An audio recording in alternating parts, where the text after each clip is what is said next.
Alonzo, he seems so fun. And I want to have a good, fun time. You're blessed.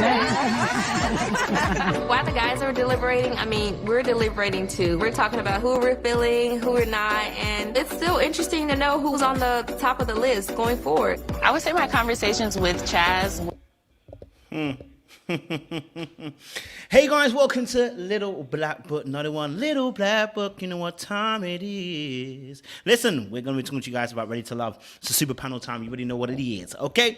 This episode, you know what? I enjoyed it. I can't lie to you. I actually enjoyed watching this episode. It feels, you know, it's almost giving a little bit of old school kind of feel, you know, like, you know, earlier seasons a little bit, you know, because I'm seeing I felt like people on there, they seem a little bit more authentic, you know. I'm just saying, for me, maybe that's me. I don't know. Maybe I'm looking at it wrong. But it was good to kind of see this new cast come through. You know, I think there were some interesting characters that were, you know, shown to us. You know, I think Vanessa, you know, she's looking for something very specific. Chaz is probably going to disappoint her because when he said about who else he liked Rashina, I was like, these are two worlds apart. But, you know, men like myself and like Chaz, you know, and other men as well, we tend to have two different types that you like. You know what I mean? Like, you know, it depends which one is it that he actually really wants. It's almost looking like one of them he wants to wife and the other one he wants to, but let me not say anything. But anyway, that was interesting. And then obviously we also had Jonathan, which, you know, Jonathan seemed to be, you know, the lady's choice. But one thing I clocked about Jonathan is I know that brother's faking it. Okay, I know. Listen, that brother is acting. I think he's acting. Just to say, that's my personal opinion, because how is it all the ladies thought that he was so assertive, but yet when he was having conversations with old girl Maya, he was letting us know that he had a lack of self-esteem when he was younger. He learned how to court from Fresh Prince and from Martin. Now, if you know anything about Fresh Prince and Martin, they ain't courting nobody, okay? They never court nobody a day in their life, okay? Gina, hold my ears. Like, that ain't courting, okay? And Fresh Prince was certainly not courting anybody. So the fact that he said that he was basing his courting skills on them too, I say, yeah, we in trouble, okay? All right? Don't let Laylene fool you. She's a beautiful woman, but she's strong. Okay, I want to let you know, and I know that Jonathan found out too. Okay, you just see the body language. That woman wasn't turning her body for nothing. She sat on that sunbed couch and said, "I'm gonna sit straight with my body facing that way. I'm gonna turn my neck and talk to you." Let me tell you something. When someone does that, just know they're strong, okay? All right? Just know they're strong. Don't let the beauty fool you, okay? All right? Don't let the whole spiritual and all that kind of stuff fool you. She's strong, okay? With a K in there, not a T. She's strong, okay? All right? Then there was obviously Patricia, who is a cougar, okay? She wants to chew the little boys up, okay? She came after her old boy Alonzo and said, that's my type. She said, no, 8-figure type is my type. She likes the young boys. That's her type, okay? All right? So I saw that and I was like, oh, okay, all right. I think Patricia's probably going to cause a little bit of carnage. You know, she wanted to, you know, into these young man. And Alonzo was, he hit it right up. He was like, you know what? Shoot, you going to give me that energy? I'm going to hit it right up, okay? All right? Yeah? That was Alonzo. As soon as Patricia was talking to him, he said, you know? He's like, I thought I said a Tweety bird. I was like, yo, okay, I see it. So she latched on to Alonzo. He gonna find out later on in the process, okay? So we'll see how that goes. Then obviously there was obviously as well. Who else? Maya, really beautiful woman. You know, I love her energy, her vibe. I guess she's giving all those stereotypical kind of feminine kind of vibes, like, you know, her whole voice is so soft and like, oh my God, like, you know, and then it's a tweet on the hair and it's I see you, Maya. Okay, we're gonna wait a few episodes, but I see you. Okay, all right. I got 40/40 vision right now, so I can see. I mean, well, it's more technically 35, probably 33, probably 32 vision, but you know, we see you, Maya. Okay, all right, we see you. All that I'm so sweet, and you know, she put her hand. I said, yeah, we see you, Maya. Okay, you mad competitive, which is telling me she likes to win. That is always gonna cause carnage in any type of show we have. Okay, she likes to win. Okay, all right. And Vanessa's kind of undercover, winning too. She didn't, she low-key wanted to win that game as well. She wasn't no fool, okay? She wasn't no fool, okay? And that was there. So who else was left? I already said. I think I said Rashina. I don't know what it is, but Rashina is just sexy to me. I can't tell you what. Y'all know I'm here for the brown skins, okay? Y'all know I'm here for the dark skins too. Patricia, shout out to her. I'm gonna come in there in a second. But there's something about Rashina. It's just, you know what I mean? Maybe when she said that little nasty, like, you know, when she said sex was nasty, I think I took a little liking. I said, God damn, okay. I said, ooh, baby. You know, she went off with the soft and then she went nasty. I said, oh, baby, don't do that to me, cause I'm a be nasty. But no, all seriousness. So that was Rashina. And then there was also, who else was left? I've done everybody. I think I've almost Lamar. What's wrong with Lamar? What's wrong with Lamar? Please, like, he out here being what's the guy from last season? Patricia, or what's his name? What was the guy's name that was doing too much last season or whatever at Miami? He was doing way too much. Fabrice, he was doing way too much. Lamar, I like to push sexual boundaries. What kind of freaking talk is that? Well, no. Can we be honest? In 2024, any brother saying to you he likes to push sexual boundaries is a dangerous guy. You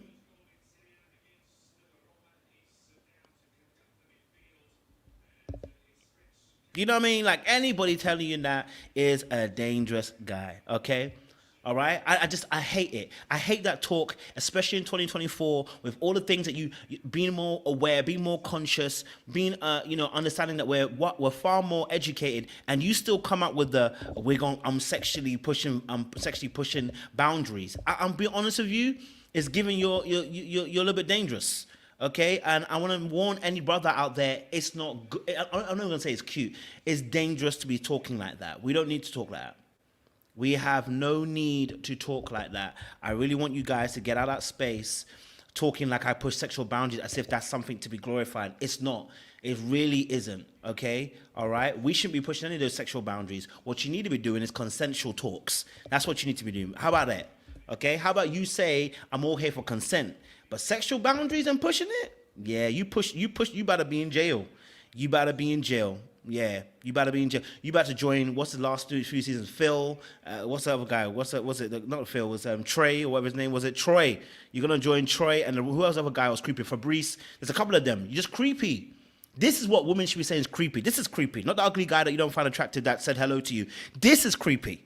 Okay, all right? This is hella creepy. When people tell you they want to push sexual boundaries, it's just not a need. There's no need. So for me personally, I was a little bit disappointed in the fact that he even mentioned that. And then obviously there was Chaz. Look, Chaz, I like Chaz. I think he's very cool, calm, collected.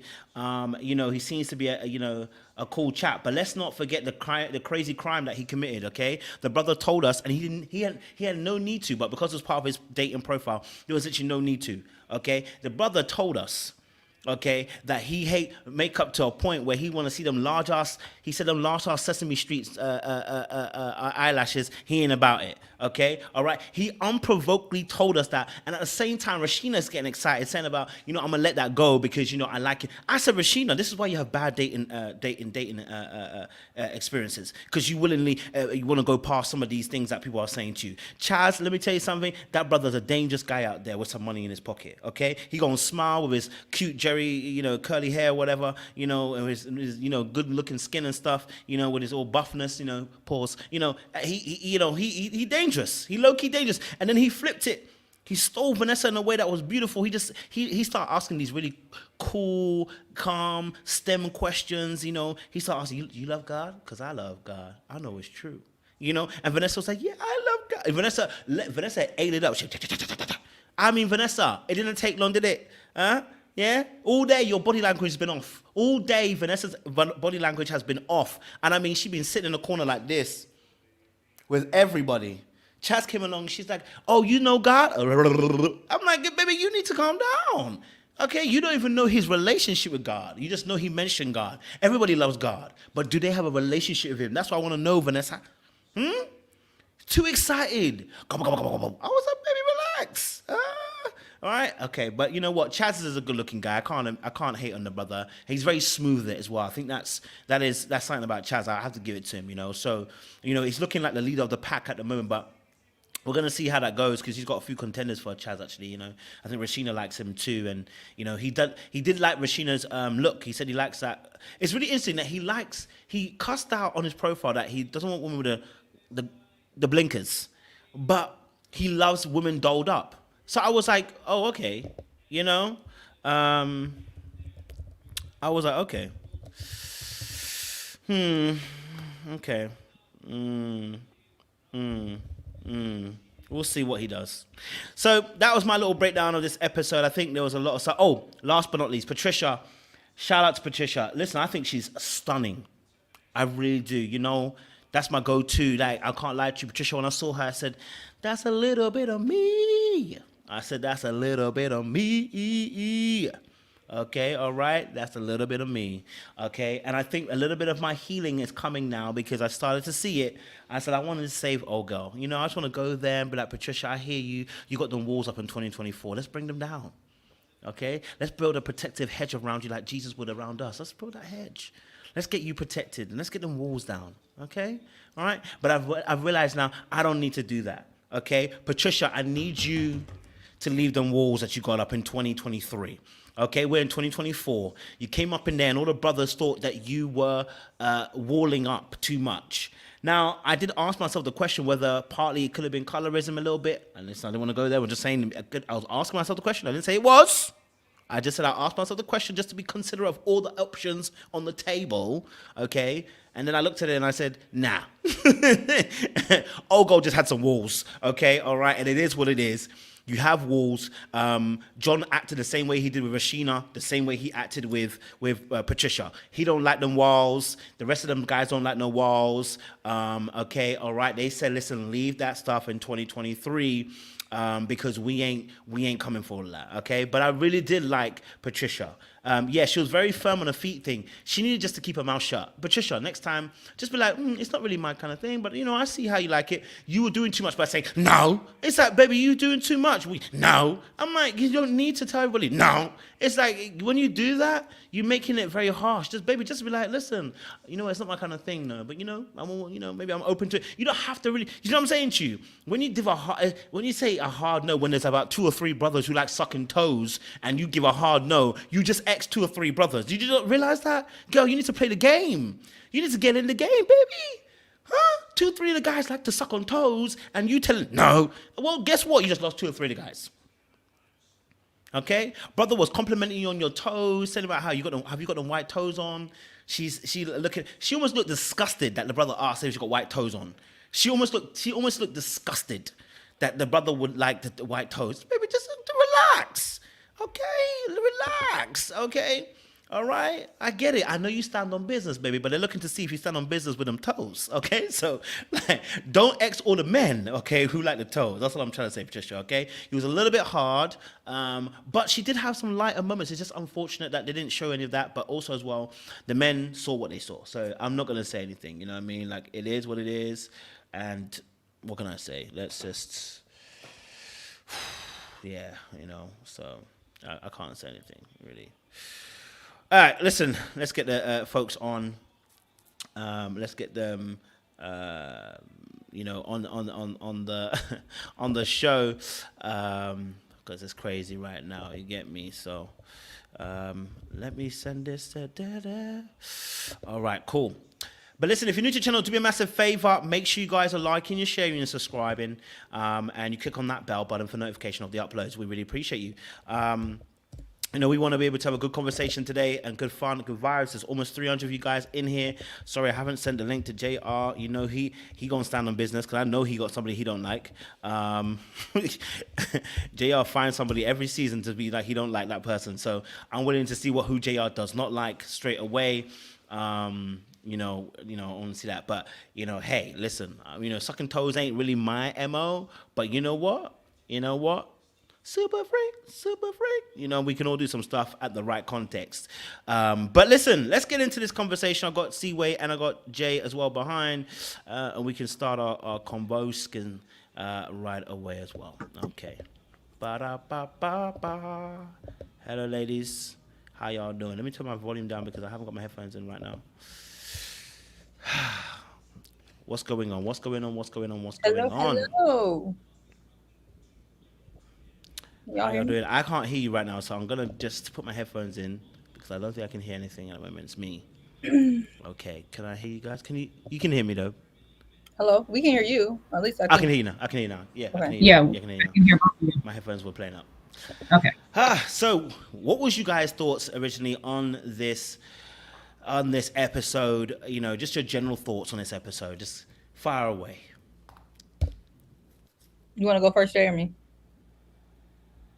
I'll go. I really like this new format. I like the new format.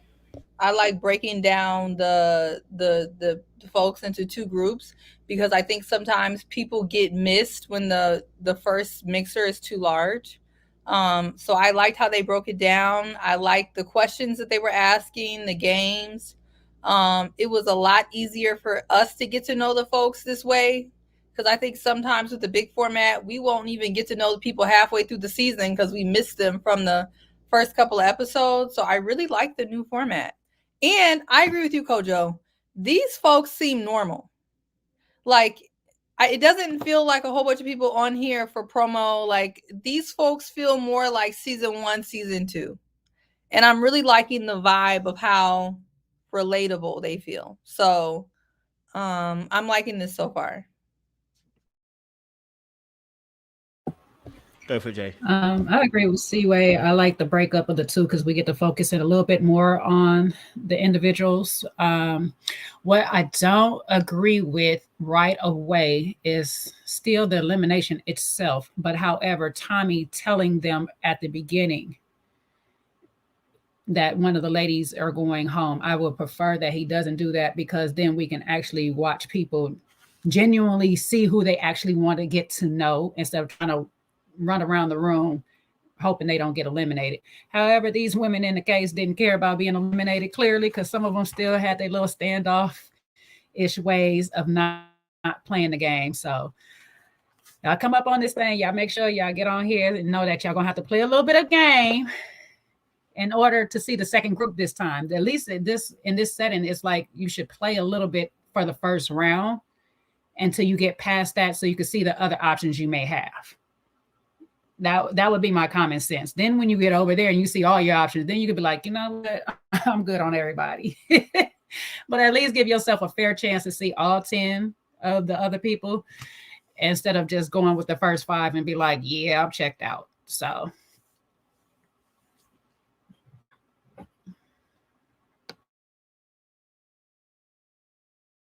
I definitely hear that. All right, let's kick it straight. Let's kick it straight because we're gonna be here for 2 hours or nothing more. I don't want to go any too further than that, right? So, and JR's coming up, so let me actually get it. Master JR, he's still in witness protection. Yo. Jay, you in Sean's house today, JR? You in Sean's house? No, we just have the same interior designer, you see. Oh, okay. Well, Sean, you need to get his lighting guy because he got lighting and you don't. Yeah. My lighting, the bill's too expensive, so you might have to downsize. You got too big of a place. No, UK electricity prices are too high. That's the difference. But JR, we'd love to hear your thoughts on this episode. What's your Yeah, thoughts I agree on this episode? C-Way and also Jay's point as well. Like, I like the format. I think sometimes putting everybody together at the same time is easier to have stuff edited out to fit into the show, so we miss some interactions. And also it makes it easier to remember the names of the cast. I don't like the fact, to Jay's point, that they're sending people home already, because that person may mesh with someone from the other mixer, but they never got the opportunity to meet, right? But I get it. It's a game show, and numbers have to get trimmed down relatively soon. So, but yeah, I definitely enjoy the format and the cast. Yeah, it seemed like a very interesting cast. Obviously, there may be some iffy moments, but that comes with these mixers. Like, not everyone's going to gel straight away. So yeah, it's all good. It's all good. Liking it. Love that. And yeah, I definitely hear you on that as well. Like, I definitely feel like, they didn't have to. Now they've done the two separate things. It would have been actually nice maybe if they, didn't necessarily get eliminated straight away, or at least maybe, even if they did a fake one and be like, okay, we're going to bring you back a little bit. You can create a little bit of drama. It's the first time you've ever done this. So, you can create a little bit of drama. You can mess with the storyline a little bit. We're going to bring you back because actually the group's, we want to keep you guys on your toes, but the next one will be an official eviction or whatever. Something to just, to get them a little bit on their toes. So, but yeah, I definitely hear you on that. But we've always been complaining every season, and every season they hear us but don't hear us, and then they do something else to try and appease. But it's almost as if they're stuck in this way of we have to eliminate someone on the first day. It's like it doesn't even add no suspense because really and truly, you don't present the storyline in a good way that makes me feel like, oh my God, they're leaving. It's more like, they're left. It is what it is. You know what I mean? But yeah, so I definitely hear you on that. Obviously we've seen the two people now, obviously two sets of people now. Do we have one boy, one girl that we have a favorite for? Like you guys, your favorite, somebody that you gravitate to, you like, you feel like, they could be good to watch, or whether they'll be a good partner. I would love to know your thoughts on this as well. Who from the two, for the two brackets of people? I don't I'll have go one. first for me. Go on. Your light is good now, so we appreciate you. Yeah, no, I haven't identified anyone yet, to be honest. Oh wow. Nah, no one. There's who you fancying? No one. Not yet. No. None of them you're looking at and you're going, whoo, that's better than me. No, not yet, man. I know JR you're going to be on some bull crap this season. I can tell. Bro, I haven't seen anything yet. That's nonsense.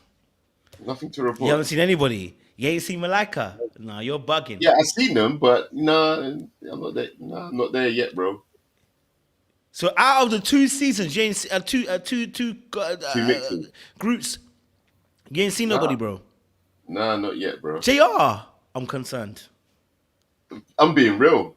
I haven't seen anybody too problematic, and I haven't seen anybody on the other opposite of the spectrum either. Where Jay, what are you trying to suggest here? You know what to suggest already, because you already know you be having one off rip, JR. Off rip. That's what you're trying to suggest here. It's cold where you are, right? I see this. It's 2024. It's a new JR. I got you, baby. New year, JR. I got you. So nobody's caught your eye, JR. Like nobody's like, Nah, not yet. I'm being real. Serious things. Ask me in a couple of weeks. Maybe after next week. JR, you are a special one. I promise you. You are a special one. I hear you. All right. Fair enough. All right. No worries. Jay. Fine. Since JR ain't got one, I got two for the ladies. I got Lee Lynn. I think I'm saying her name right. Mm-hmm. And Mika. Those are my two as far as the ladies. My dark artist to watch is Chaz. We know Lamar and Dominique. Those are my dark artists for the men to watch.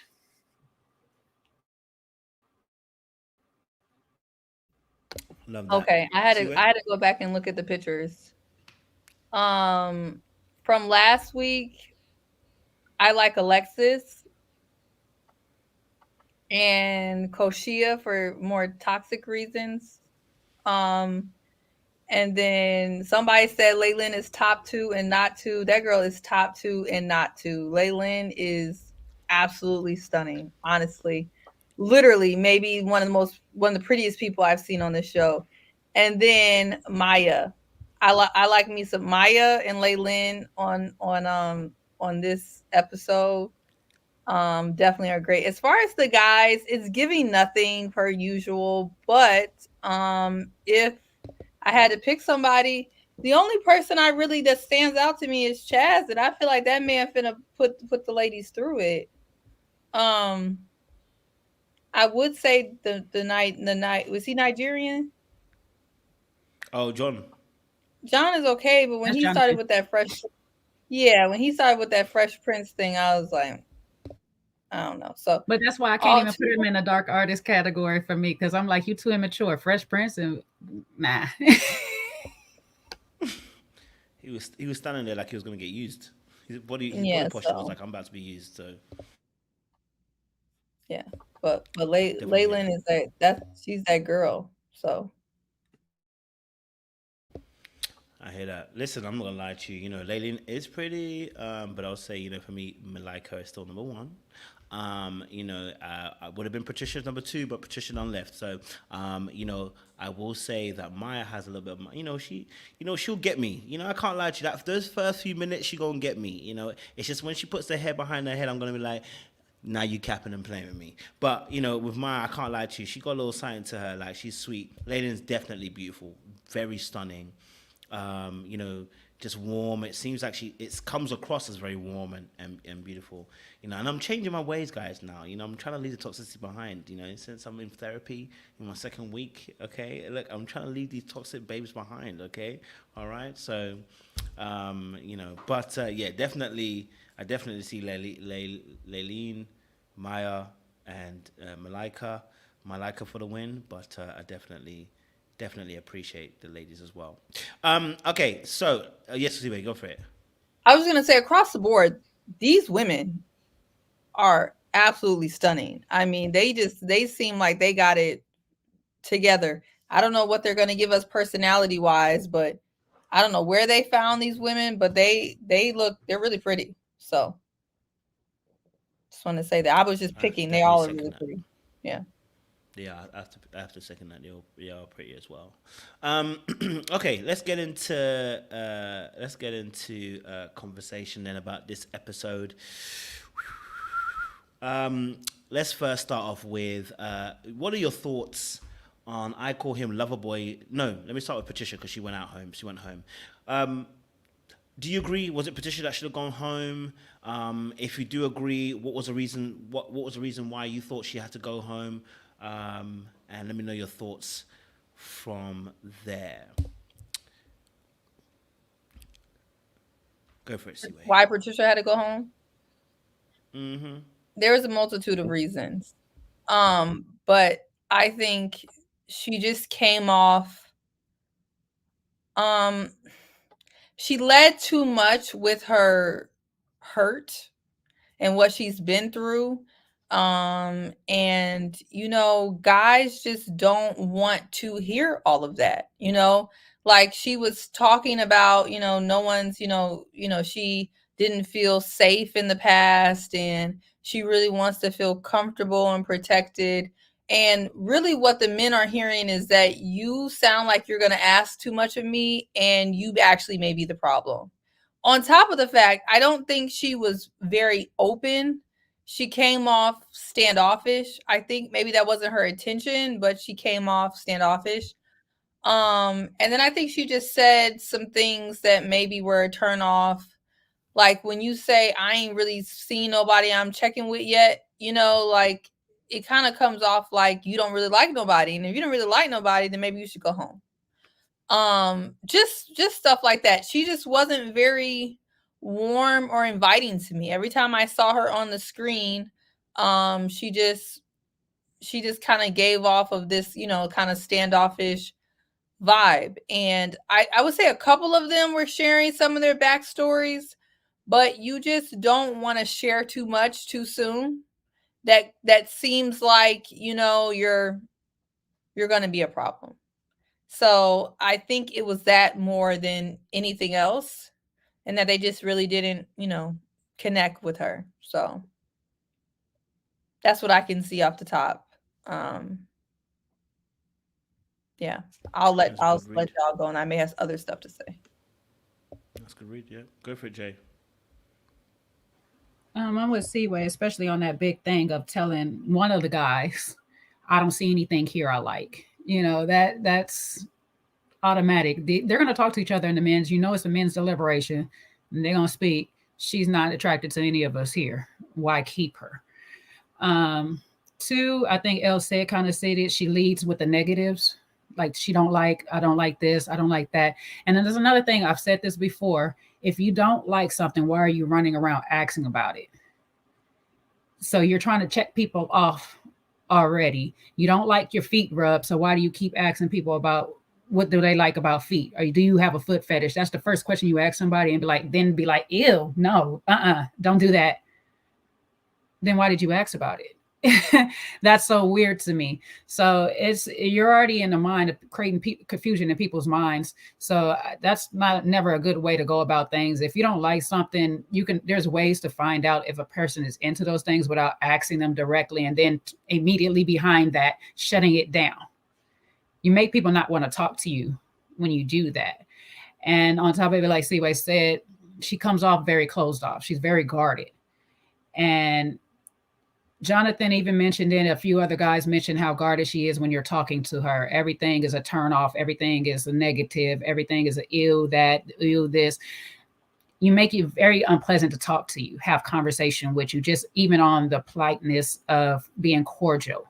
We're just getting to know each other. You can save some of those extra comments for yourself. Just keep them in your head. You don't have to share them all the time. If you're turned off by something, you can politely just exit your way out the conversation and move on. So the fact that she couldn't even do that several times and then circle back to, and again about the threesome. Like, why are you still talking about things you don't like? You're not going to change that person's position on it. If that's what that person likes, carry on. Good for you. You can find out more of why they like what they like. But to sit there and bring it up just to be like, I'm not going to be interested in any of that. I don't want any of that. It's all a turn off. So at the end of the day, I do feel like they chose the right woman out of the bunch to go on, because I can only imagine with the next group, she would have been the same way.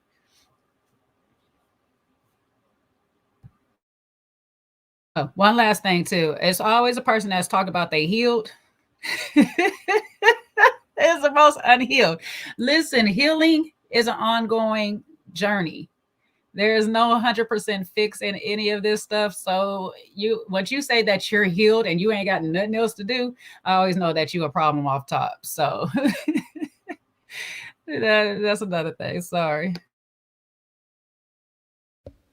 Appreciate it. JR. Yeah, my explanation's a lot briefer than those, but I agree with both ladies. Those are valid reasons why she would have got sent home. But mine is, her walls seem to be higher to climb than any of the other ladies there. So yeah, when she closed herself off by saying certain things, talking about previous relationship, things like that, in a mixer, this is kind of speed dating. So when you hear something like that, and then the rest of the ladies are a bit more open, you get on well, or you are able to sit down and have a more meaningful conversation with them, then that puts them ahead. So yeah, I just think her walls are still up and too high to climb compared to the other ladies so far. Yeah, no, I definitely hear what you guys are saying. I mean, I think for her, Patricia, I think unfortunately she was just very strong on what she didn't like. And sometimes that can be a highlight of, of how you turn up to people, right? Sometimes people capture your essence, not necessarily your totality. And sometimes it takes a few seconds, something to come out of your mouth, or something that you say, or the way you sit, the way you maneuver, that people pick up an essence about you rather than actually what you are in totality. And sometimes that can be a snapshot of your interaction, right? It's a bit like Lamar's situation. They give him the show intentionally edited him on a snapshot, right? Which is, it went from one conversation about spontaneity, which was never about spontaneity, it was about him skinny dipping, and then literally the next conversation we see him in, he's talking about sex again, right? Now, of course, in that conversation, he doesn't initiate it. It seemed like they were in the middle of a conversation, and our good sis Patricia had brought it up, but they've captured his essence in that little second or two because he likes to push sexual boundaries. And I think that same thing might have happened with Patricia, that sometimes, people capture your essence in the sense of the fact that the way you answer a question, the way that the words that you use, sometimes it's very hard, because even when I was watching to see her body language, there wasn't anything necessarily defensive about her body language. But there was a little, and again, it'll be tied into what she was also saying. The only thing that I noticed, which I wouldn't even say necessarily was so bad, was that she came forward a little bit when she was answering some of the questions about, the things that kind of hurt her a little bit. So that was about it. You know what I mean? And usually when people come forward with their seat, they're trying to explain something. So that's why they do that. But, again, it wasn't necessarily crazy things that were happening with her. So I'm assuming that they must have really seen her energy, the tone, the words she used, the way she articulated herself, that was giving off an impression that there's a lot of energy that they don't necessarily like, right? Sometimes what's in your heart comes out in your action, and sometimes the way you speak, rather than it actually showing up as I used the wrong word. Yeah, rather than showing up as a physical action that you take. You know what I mean? Because she didn't show any aggression. She didn't show any, bad vibes or anything. It's just the conversation that she had where she spoke about, the past, and spoke about not trusting very easy. You can get away with that when you show a very light, airy kind of energy. But when you don't show a very light, airy energy, it comes off even more, like it's like, oh, she's also not trusting. She's also giving an energy which is kind of, yeah, it's not an easy thing to want to be around. It's the judgy tone.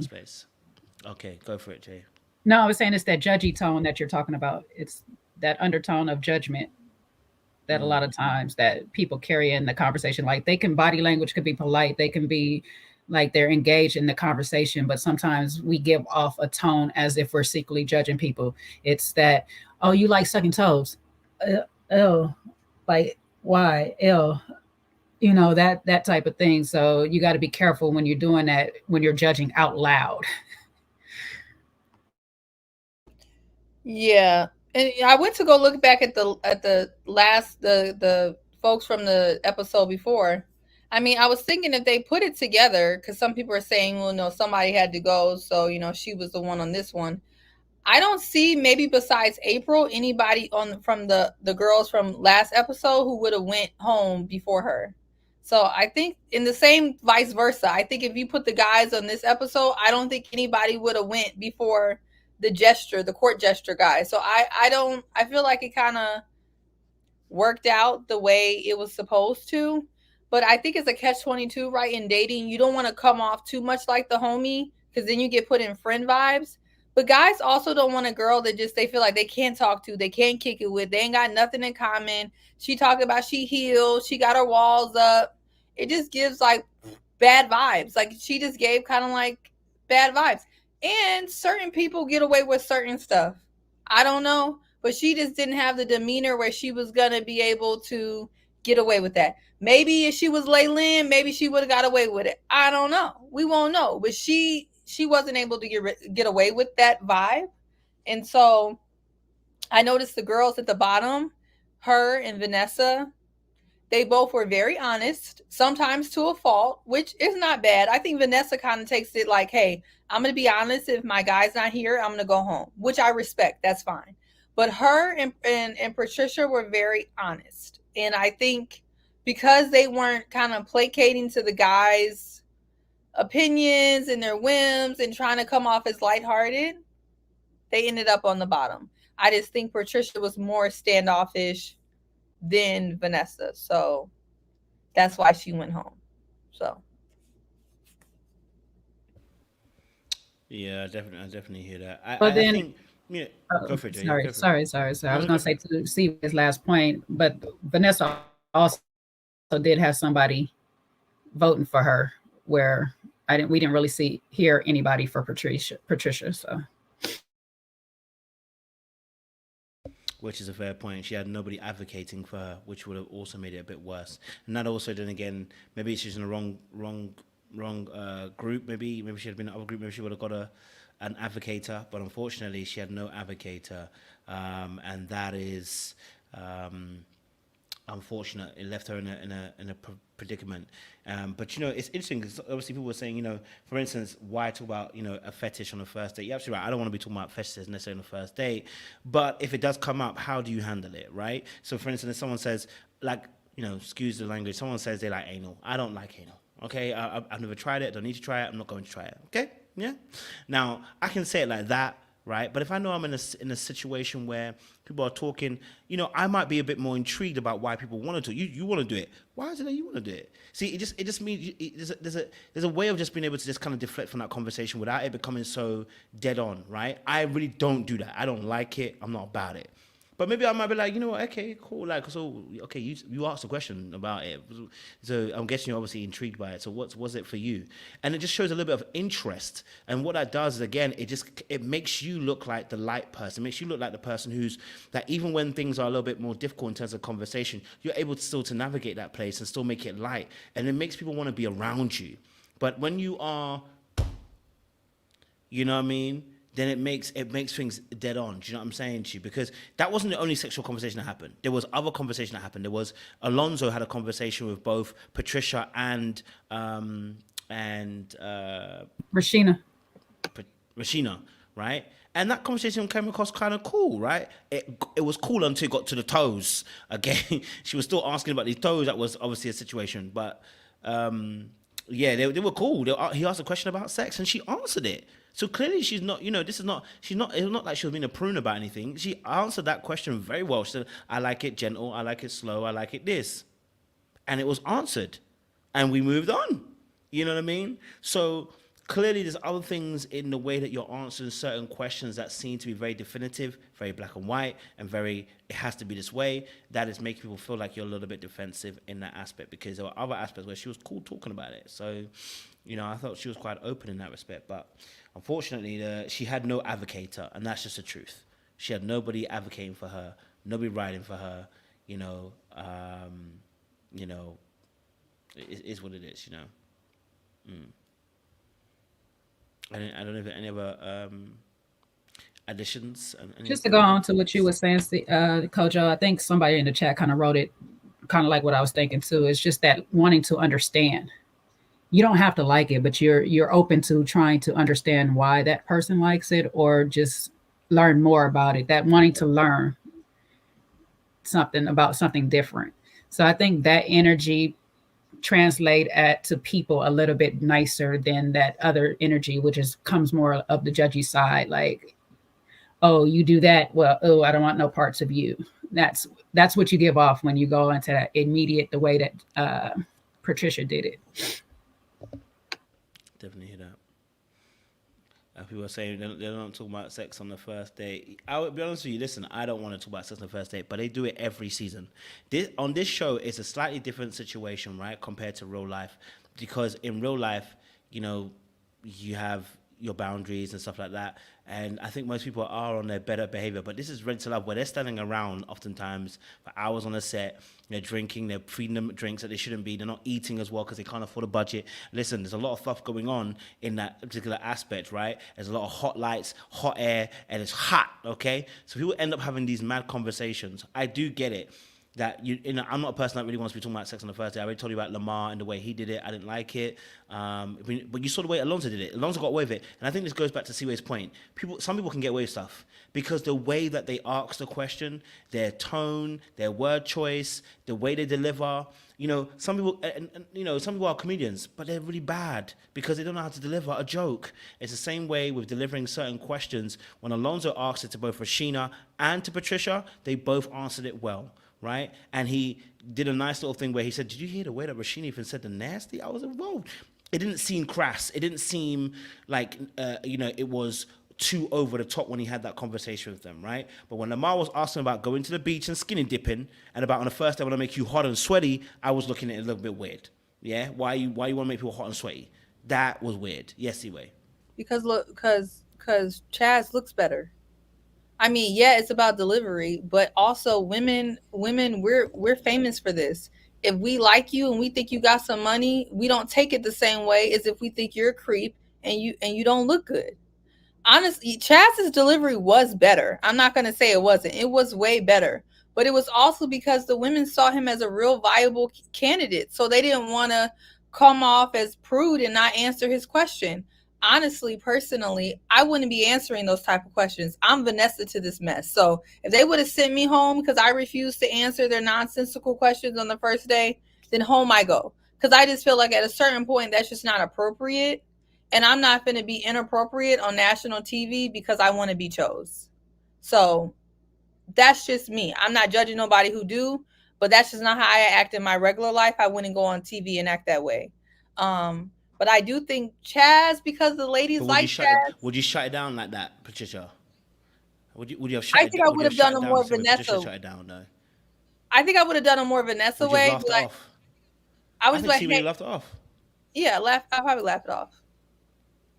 You'd have given boy you wildin'. You would have given boy you wildin' and laughed it off, and you maybe would have walked away, and you would have got away with it. Yeah, that's what I would have done. They would have got the point though that I'm not answering their question, but I don't think they would have felt like blown off. I just would have been like, no, that ain't for me, big dog. That's not for me. I'm not answering that. And they'd be like, all right, cool, I respect that, and they move on. You ain't got to answer every question. So. I hear that. Yeah, wait. I gotta say, yeah, like there could have been a better example of spontaneity being used, right? So that immediately made me feel like this dude, man, like what is he trying to do?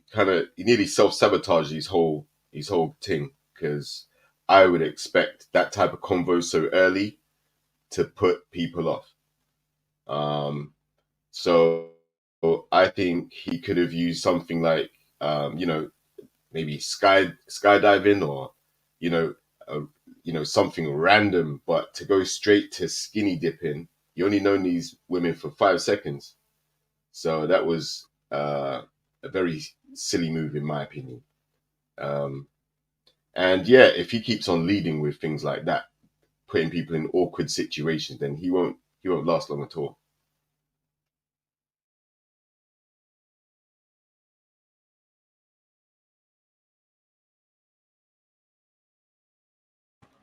Are we speaking on him now? Are we speaking on Alonzo now, or are we still general talk? No. We're still Patricia on why she had to go. But I'm gonna let Sean and give us his thoughts, and then we can shift it. Sean, we're talking about Patricia. She had to go. Okay, she had to go. Okay, fine lady like her as well, but she had to go. And we're asking everyone why you felt like she had to go. Maybe you disagreed with that. Maybe you didn't think she had to go. What's your thoughts to that? No, I think it was her time. I think we'll definitely get into some of the other stuff I heard you guys talking about. Like, I don't think she got let go because of not wanting to be involved in those inappropriate conversations. I think she got let go because it was time for her to go. And anytime somebody starts to shout into the rooftops what they is they ain't. And I think what undid her was the fact that she went to talking about how much healing she had and how much she's healed. And I think she was unhealed. And it's very unfortunate, but I just think, you don't need to be, and Seaway always says this, and I happen to agree. I don't know if Seaway you got to it already, but when you get to talking about what your last ex did, what your last boyfriend did, and all the trauma you done been through, and the roads you done seen, and the hills you done climbed, nobody wants to hear that in a dating scenario. It just sounds very tiring. I'm drained. If you want to talk to me about all the stuff you done been through, I'm drained. You can say, listen, I've learned, these are some of the things I've learned from my last relationships, but I'm excited. But, when you get to talking about everything that you done been through, and yes, I'm healed now, don't claim victory until you cross the finish line, sis. So that's what I think. I mean, I think she's a beautiful soul, but this just was not ready. This wasn't the time for her. And then when she got to leaving, she get to sliding down the wall. She barely met those people for 10, 15 minutes, and she's sliding down the wall. That tells me you're not ready for the process, because if she would have got to 2 or 3 more rounds, she wouldn't have been emotionally ready for ready to love, at least.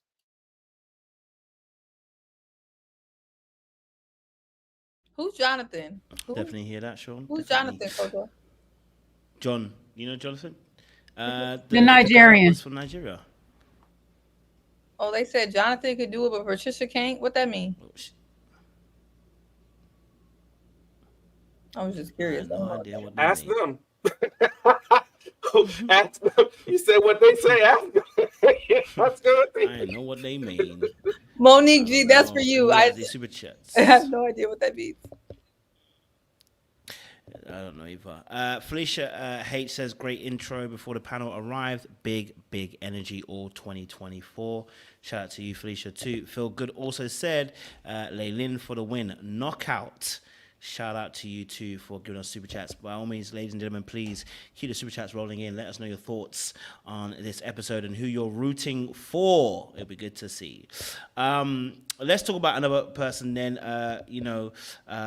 It seemed like, I want to talk about old Vanessa, because she really was, I felt like a beautiful soul, but she reminds me of Karen from Married at First Sight, so I can't let it go. But, obviously, she seemed to be, in her process, it was kind of, it was interesting because I felt like she was always distant. Like, I think if it wasn't Patricia that wasn't there, Vanessa was going to. Okay, because honestly, I've never seen somebody be so disgusted in their body language that they ain't trying to be nowhere near nobody. Okay, I mean, she had ample space between her and anybody who was sitting next to her. I mean, literally, Moses couldn't miss if he went through there. Okay, all right. So I was like, you can park a Land Rover through the gap that she's literally creating between people. So I want to know your thoughts on Vanessa. And what you thought about her, because I think Leylin kind of pointed out that she felt like Vanessa wasn't very confident about even her chances. So what was your thoughts of Vanessa? Because she had a great conversation with Chaz at the very end, and it seemed like, they seemed to hit it off because the GOD upstairs, you know what I mean? What's your thoughts, guys? Talk to me. Vanessa. Oh, yes, go for it, Sean. Go for it. Usually you're like, okay, somebody moved. I have my mic open. I was ready. So listen, first of all, Vanessa's beautiful. Yes, she is. I just think her personality, I need to see more. I need to see more. And you know what also upset me? Like, I mean, you could date who you date, love who you love. I'm not somebody that shames somebody if they date outside of the race. I don't like when people intentionally go out and say, well, I'm only dating this and I'm only dating that because of Black people being this, us Black guys being this, Black women being that. Yeah, I don't like that kind of talk, but you can date who you want. But I also don't need a preamble for who you done dated before. And, you tired of the white kings because it didn't work with the white kings. And now you want to be with the Black kings because you need somebody revolutionary, Wakanda forever. Like, you can miss me on that. I just was like, maybe she couldn't figure out what to say. Like, but I think that's not the saying she should have said. Save it. You're actually on a show on the own network. So let us uncover that, give us a mystery and maybe that'll come along in the process. But announcing it right on, it just seemed a little cringy. It's like, oh, well, I was over here with the white men and now I want to find me a Black king so I could be revolutionary. Well, I mean, if you've watched a season of Ready to Love, you're probably not going to find that here either, but whatever. I'm not sure how that's going to influence her matching and give us some insight into who she was. I did think she handled a couple of her conversations really well, especially with Lamar, because he's very unserious. Anybody that get to talking and bumping their gums like that, talking about they want threesomes and da-da-da-da-da. It's like, the guy from last season, Marvin walked so she could crawl. So Lamar could crawl. Like, I just felt like it's cringy. You can be all those things. You can be into BDSM. You can be into kinks. You can enjoy what you want to enjoy, but there's a way to introduce it to somebody, and there's also a way not to be crass and inappropriate. And I just found him to be very crass and inappropriate. And in the way that he was asking those questions, talking about taking a woman on her first date to a nude beach. I just think it's like, bro, just do better. Elevate yourself. Like, we're grown men here in a particular setting. And I guess I'm putting my lens on it. Some people might not care. I carry myself a particular way. So I'm going to care how I look if I show up on TV. And I'm not going to be that crass with a woman that I meet for the first time. I think it's very crass. And you can flirt with somebody. You can throw around innuendos. But like, just to be that overt within the first, meeting of somebody, I just didn't like it. And I thought she handled it the best way she could. But she does come off standoffish. And absent that moment with him, I think she does come off a little bit standoffish. Here's my thing. I think Vanessa is going to surprise the folks in the comments who think she's going home next. I think Vanessa is just, she's kind of, this environment is a little weird for her. And I think when she warms up, people are going to be really into her. I think the people are going to be into her, Laylin. I mean, they just kind of have like a mystique about them. They have this very like calm confidence. I know she was worried about going home. I think because she was aware that she probably was kind of dissimilar from everybody else. But I think that when she warms up, people are going to be really into her because she has this kind of like, I don't know. I felt like I wanted to know more about her the more that she talked. She seemed very, very interesting. And on top of that, she's really pretty. But a lot of people are pretty. So, you know, that only helps so much. But I think she's going to be here to stay. I do think that she went to a few of Dr. Umar's seminars and she had a change of heart and she's reformed. I don't think that she necessarily needed to say that in her opening statement. And I do think when she heard it out loud, she was like, I should have kept that whole entire thing. And so she immediately said, I shouldn't have said that. So I think she's self-aware. I think she knows that that whole story sounded crazy, especially if that's her child's father. If the White King is her child's father, she shouldn't talk bad about him on national TV.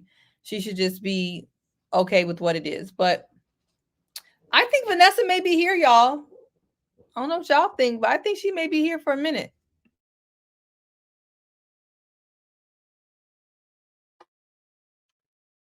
Yeah, I don't think Vanessa's going to be here too long. I'm the opposite. I think out of all the ladies, she probably found it the most awkward and uncomfortable from what I could see. And I'm not sure if that's just her personality or it was just like nerves from being around so many people and in front of the cameras. So I'll give her some grace. I'll wait and see a couple of episodes if she sticks around. But again, if your walls are up immediately or you have a long shopping list or a checklist or whatever it is, then you're immediately putting yourself in a position where you're limiting your options. And I mean, it depends how you shut people down or how you approach the uncomfortable conversations, and also how you dismiss the people that you're not really feeling.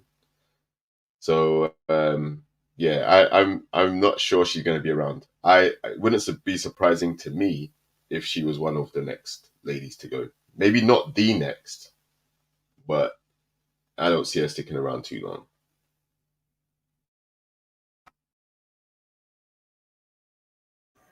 First off, I'll say Vanessa, gorgeous lady, reminds me of one of my homegirls. Literally looks like one of my homegirls. However, I've always leery of people that go from one extreme to the very next. So from her being over here, you know, married to a white person, I'm like, Sean, you can love who you love, date who you connect to and stuff like that. But I'm curious on why her reasons to being with a white person. Was it you grew up around white people? Did you meet this person in college and y'all vibed out? Or is this just a thing that you actually like white people? Because now you're all the way on this side talking about Black Panther and Revolutionary, which is the total opposite, which is also kind of weird, especially like CY say, if you have a child with this person. It's kind of weird to be going Black Panther all of a sudden and stuff. But I'll give her her pass because she has been divorced for some time and she just might be a little awkward to the dating world altogether. However, she gives me, when she's turned off by a person, like the littlest thing would turn her off. She's just all the way turned off, because when her and Alonzo first met, it was like, oh, you got locks. Oh, I like your locks and stuff. And she was very open to conversation with him then. But when it came back around, she got very closed off and I couldn't understand what happened. So I wasn't sure if it was the whole comment about being her being a flight attendant and he asking for the buddy pass so early that turned her off, or what happened later on that she just got real closed off with him all of a sudden. That was real strange. The other thing I said is production and casting is funny. or whatever, and they like to set people up, because I feel like her and Marie should have been on the same season together, since she wants her Black Panther ride or die king. Okay. They probably would have made a good couple. Who knows? But it is what it is. However, I think she does need to open up a little bit more and understand that this is not the real world. In the real world, you could be turned off by people and you can go on about your business. You don't have to be there with them. But on this type of setting, you do have to have some type of pleasantry with people in conversation. So you have to be able to engage when they're trying to engage with you. The fact that you were having a whole conversation and Alonzo came up and he tried to continue the conversation with you and Maya, you made it real awkward when you just sat there with the and you just got to saying how deep you were with him earlier and how you was having all these deep conversations. Now he's like, okay, well, ask me something else. You have nothing.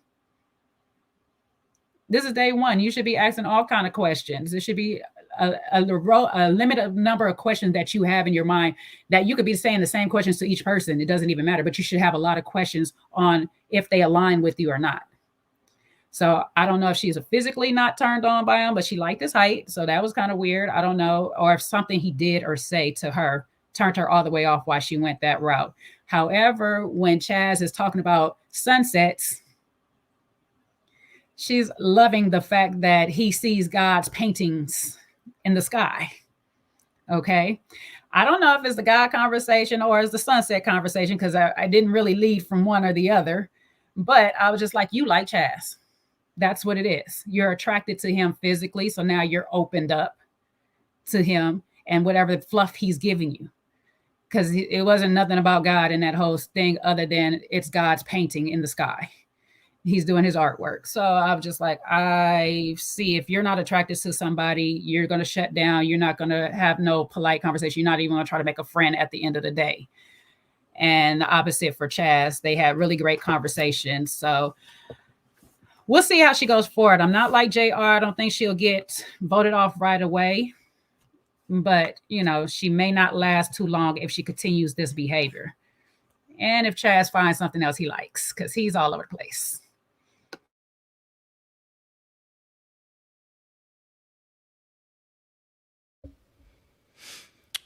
I'm hearing it.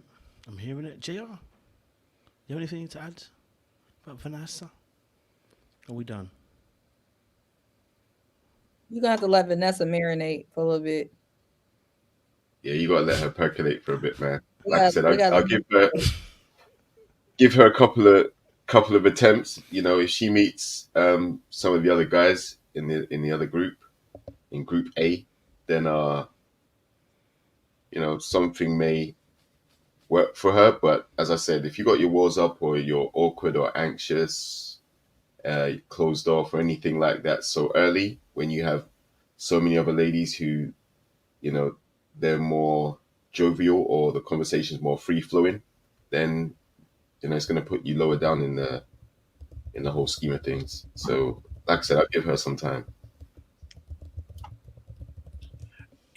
Yeah, I think she'll stick around a little bit. She might be one of those, you know, those a couple, I don't remember the names, but there's a couple of ladies that stayed in the bottom for a couple of episodes. So she might be in the bottom for a couple of rounds until she finds her stride. But I think she'll be around. Well, Sean, Chaz is bringing the light-skinned kings back, you know what I'm saying? And, you know, she's definitely liking it. So one for the team. Wakanda for the caramel. Well, listen, unfortunately, Owen has dropped a couple of spoilers. So the things that he's saying, I don't want him repping the We the Light Skin King delegation. Don't want him as our as our president. But listen, don't tussle with me in the comments, please. And I always say this, and somebody's still gonna tussle with me. You might not think I'm light skinned. It's okay. If you don't see me as light skinned, I totally respect it. I understand. I accept whatever shade you see me as.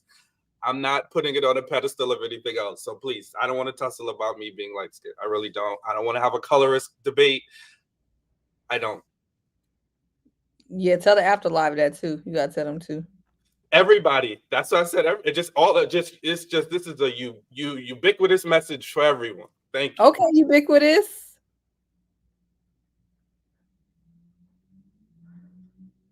We can move on.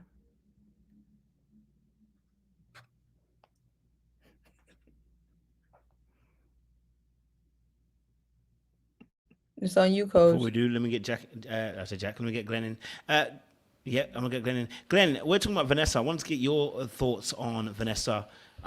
You know, how did you see Vanessa on this episode, Captain? I mean, to me, Vanessa seems like she reminded me of Liz.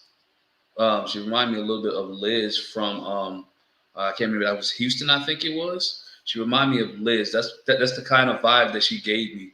You know, I like to see a little bit more of her background. She is more of that churchy type, set off, offstandish.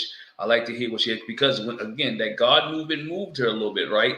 The sun sets and they were sitting there by himself. And what Chaz did was, Chaz was smart. He isolated her from everybody else so he can go ahead and put his game in.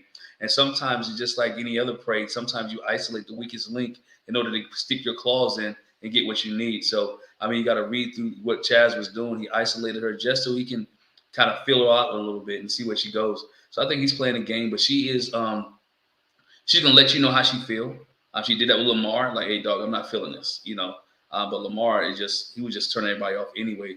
And she doesn't really fit in, so she's different. I'm waiting to see. I'm gonna hold my opinion on Vanessa when she mixed with the other group. I think Seaway said it earlier. I like this dynamic of how they doing the groups, because it gives you you don't see everybody at one time, and it leaves you a little bit of excitement or a surprise when you do see everybody together and who else they mix and mingle with. I think you'd be surprised. I think Vanessa will find somebody else in the other group more appealing than Chaz.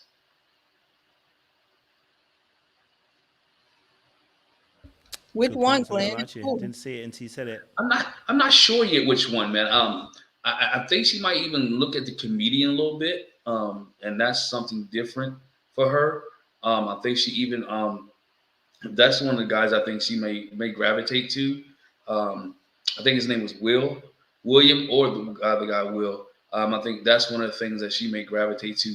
She may be like a Vern, and she'll latch in on Chaz, and that's all she knows.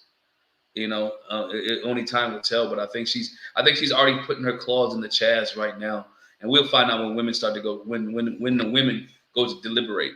We'll see how, if she's that type of person. You know what? This is my man, and I'm sticking with him, or she's open to see everybody.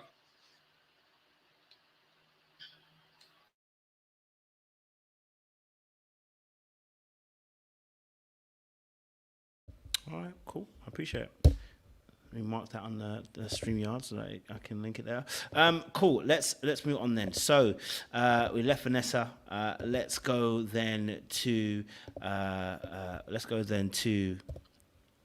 Maya. And I guess Maya won't have a big thing because I think it's just about how attractive. But Maya had a scene with John. I want to know you guys' thoughts. Maya, John, plus Laylene. I want to get your thoughts on that, because they were the awesome threesome. That he had two dates with these two ladies.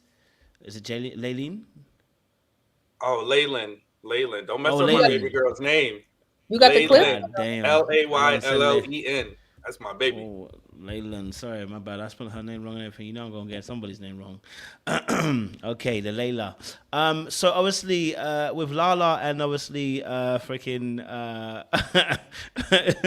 Maya and John, you know, they went on some dates, and you know, it was very interesting to see John dating Maya and Lancard. So, you know, I really want to get you guys' thoughts on this situation. Wait, they went on some dates, but you have some clips we didn't see, Coach. What the hell? I mean, went on one date. I mean, John went on one date with them. You know, he went on date. So you mean they sat in the corner and talked? I mean, when I say date, you know what I mean. They went in for a conversation. Oh, don't confuse me. You know this show got dates and you got the group mixers. Like, oh, my bad. Sorry, they went on a conversation. They had a conversation. My bad. So John had a conversation. I apologize. Dates is a very heavy word.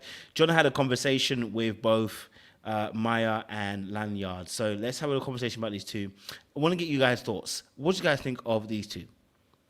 What do you think of the dates that John had with these two ladies? I think it was night and day. Personally, I don't think Lancards is really into my boy John. I can't lie to you. So I want to get you guys' thoughts. Can't lie to you. I don't think she's really into him like that. Personally,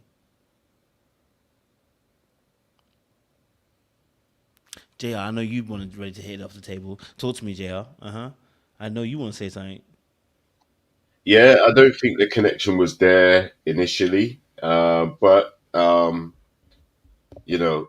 you're gonna hit and miss with some people, so I'm not mad at it. At least it didn't descend into chaos and madness. Jonathan seems like a cool dude so far. So can't really say that I took anything major from their convo. Just that they didn't mesh initially. And again, it's still early, so it wasn't a problematic situation. It was just tumbleweeds a little bit. So yeah, that's what I got. Kojo, I'm not gonna lie, so you can skip past me. I watched this episode twice, and I don't even remember their conversation.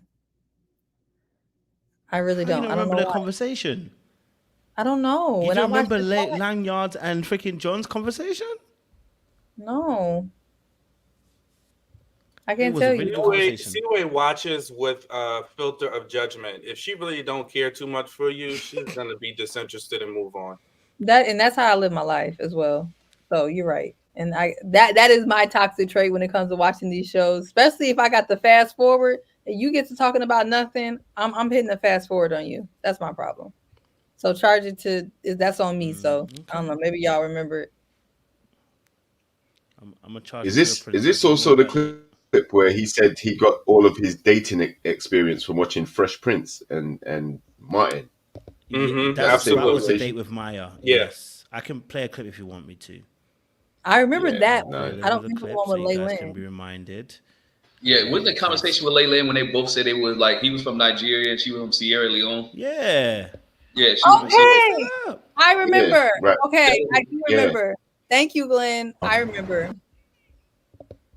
I wasn't paying attention. And then Maya was separate because he was at the bar with Myra and said he wants the same thing she drinking.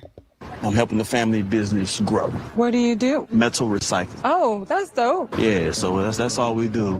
Going into this process, I know I have a lot to offer as a person, and she will too, whoever she may be. Another date as well. I'll play a quick clip so you can see it. I want a good friendship. Like I want fun. I don't want it to be just all straight. And you should.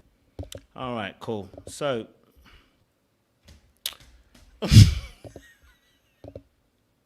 That is a comment because I really did see that. I can't lie to you. I want to get your thoughts. These, I ain't even trying to be mad at that. That was a great comment. But with John, obviously, with John and good sis, Lanyards and Maya, I want to get your thoughts. The dates. What's your guys' thoughts? How did you see it? Was there anything interesting that stuck out to you guys? Besides the fact him Fresh Prince and what, Jay?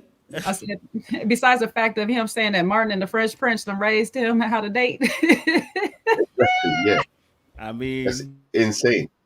That's crazy.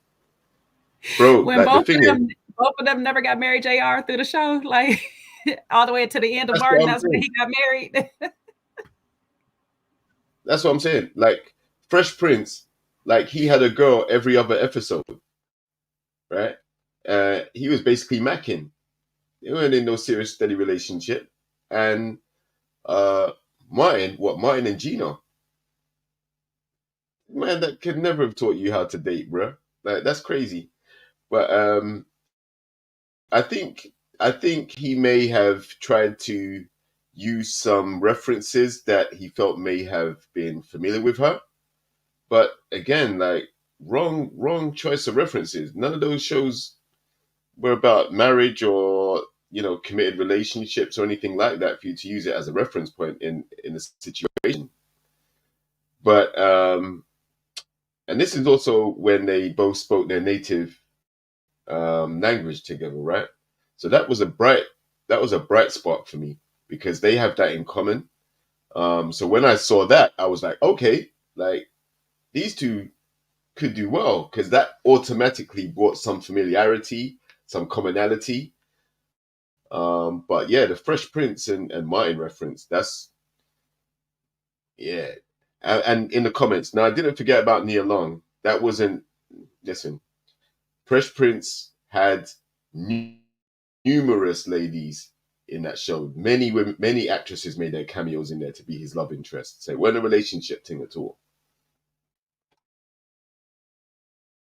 He's the one, he runs his family's recycling business, or he's a part of the recycling business. I did think it was good that he seems like he has a job and that he's contributing to the family's legacy. I thought that was good. Actually having a man on this show that can point to a real job. I don't know. I think these men, including Jonathan, are just very unserious, and maybe it's kind of hard for some of the women to have a real conversation with them because a lot of what they're giving is like super unserious. So I think as soon as you start talking about Fresh Prince and Martin, I probably would have checked out. I'm not gonna lie. Because that's just a very odd, out of all like there's so many like sitcoms that he could have gave. Fresh Prince and Martin is like bizarre, but they seem like they were vibing. Who's the one he told that he don't know how to cook? Which girl did he tell that he don't know how to cook? Y'all remember? I think it might have been Leyland. Was it Leyland? I don't even remember because whoever it was said they didn't cook. Or was Rashida? Yeah. Might have been Rashida. Yeah, it was Rashida. It was Rashida. He told Rashida, and she was like, "Yeah, I don't think I cook. I don't cook that well neither." Yes, it was. Yes, it was. And I'm like, yo, and my thing was like, you don't cook very well, but you got 2 boys. You got kids. I was just saying. Wait, isn't he the one who said he wanted to give his wife something he never gave kids? I thought he didn't have any kids. No, that was Alonzo. Yeah, that was Alonzo. Oh, I can't keep up. Okay. Jonathan has a kid. He's been married for 2.5 years. He's grown up on Fresh Prince and Bel-Air. He's a feet guy who will put your feet in his mouth. And his marriage dissolved because they had communication issues. He wants to match Maya's energy. And I'm trying to figure out what else I got on here. He tall and running a family business. Okay. So I don't know if that helps y'all remember who this man is. Wait, why Grace Bercy says I wasn't watching the episode, I was watching the Bulls? Sound about right, Grace. You sound about right. She was watching Ready to Love on her laptop and the Bulls on the TV screen. That actually does sound like me. She was listening to Ready to Love and watching the Bulls game, cussing them out. And on the Bulls got to 500.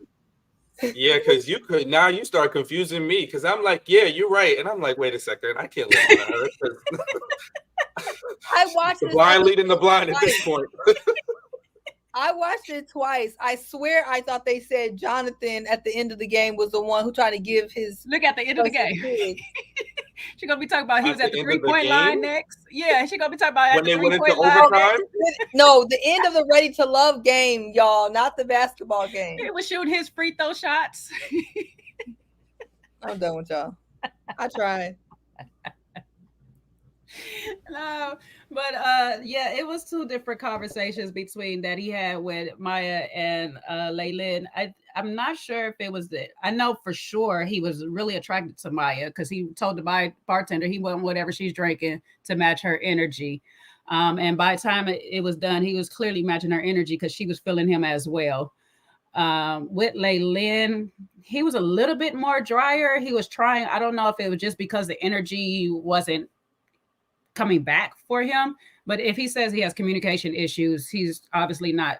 I mean, his marriage is off of communication issues. It's 2 people, so he's part of the problem on the communication, I think. So we're gonna see going forward he might have a little problem. But, you know, a couple of people in the chat said that's they dark horse, they dark artist for them, I guess. So we'll see. Maybe he gonna use them Martin tactics or them Fresh Prince tactics through the rest of how to date many women, but not commit to none until you get into college and you with Tyra Banks for a few years, but still never marry her.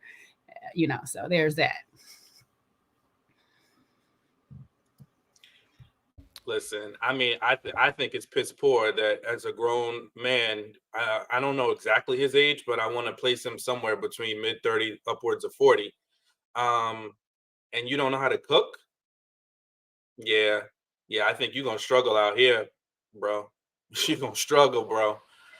You know, get yourself together. You know, I'm not saying you have to be a 5-star chef. You know, nobody's saying all that, but you should be able to know the basics. You should be able to know how to cook for yourself. I just think that is, you know, I'm gonna get on my high horse and just say, you know, that's unacceptable. If you grown out here, YouTube University can teach you how to make several things very easily.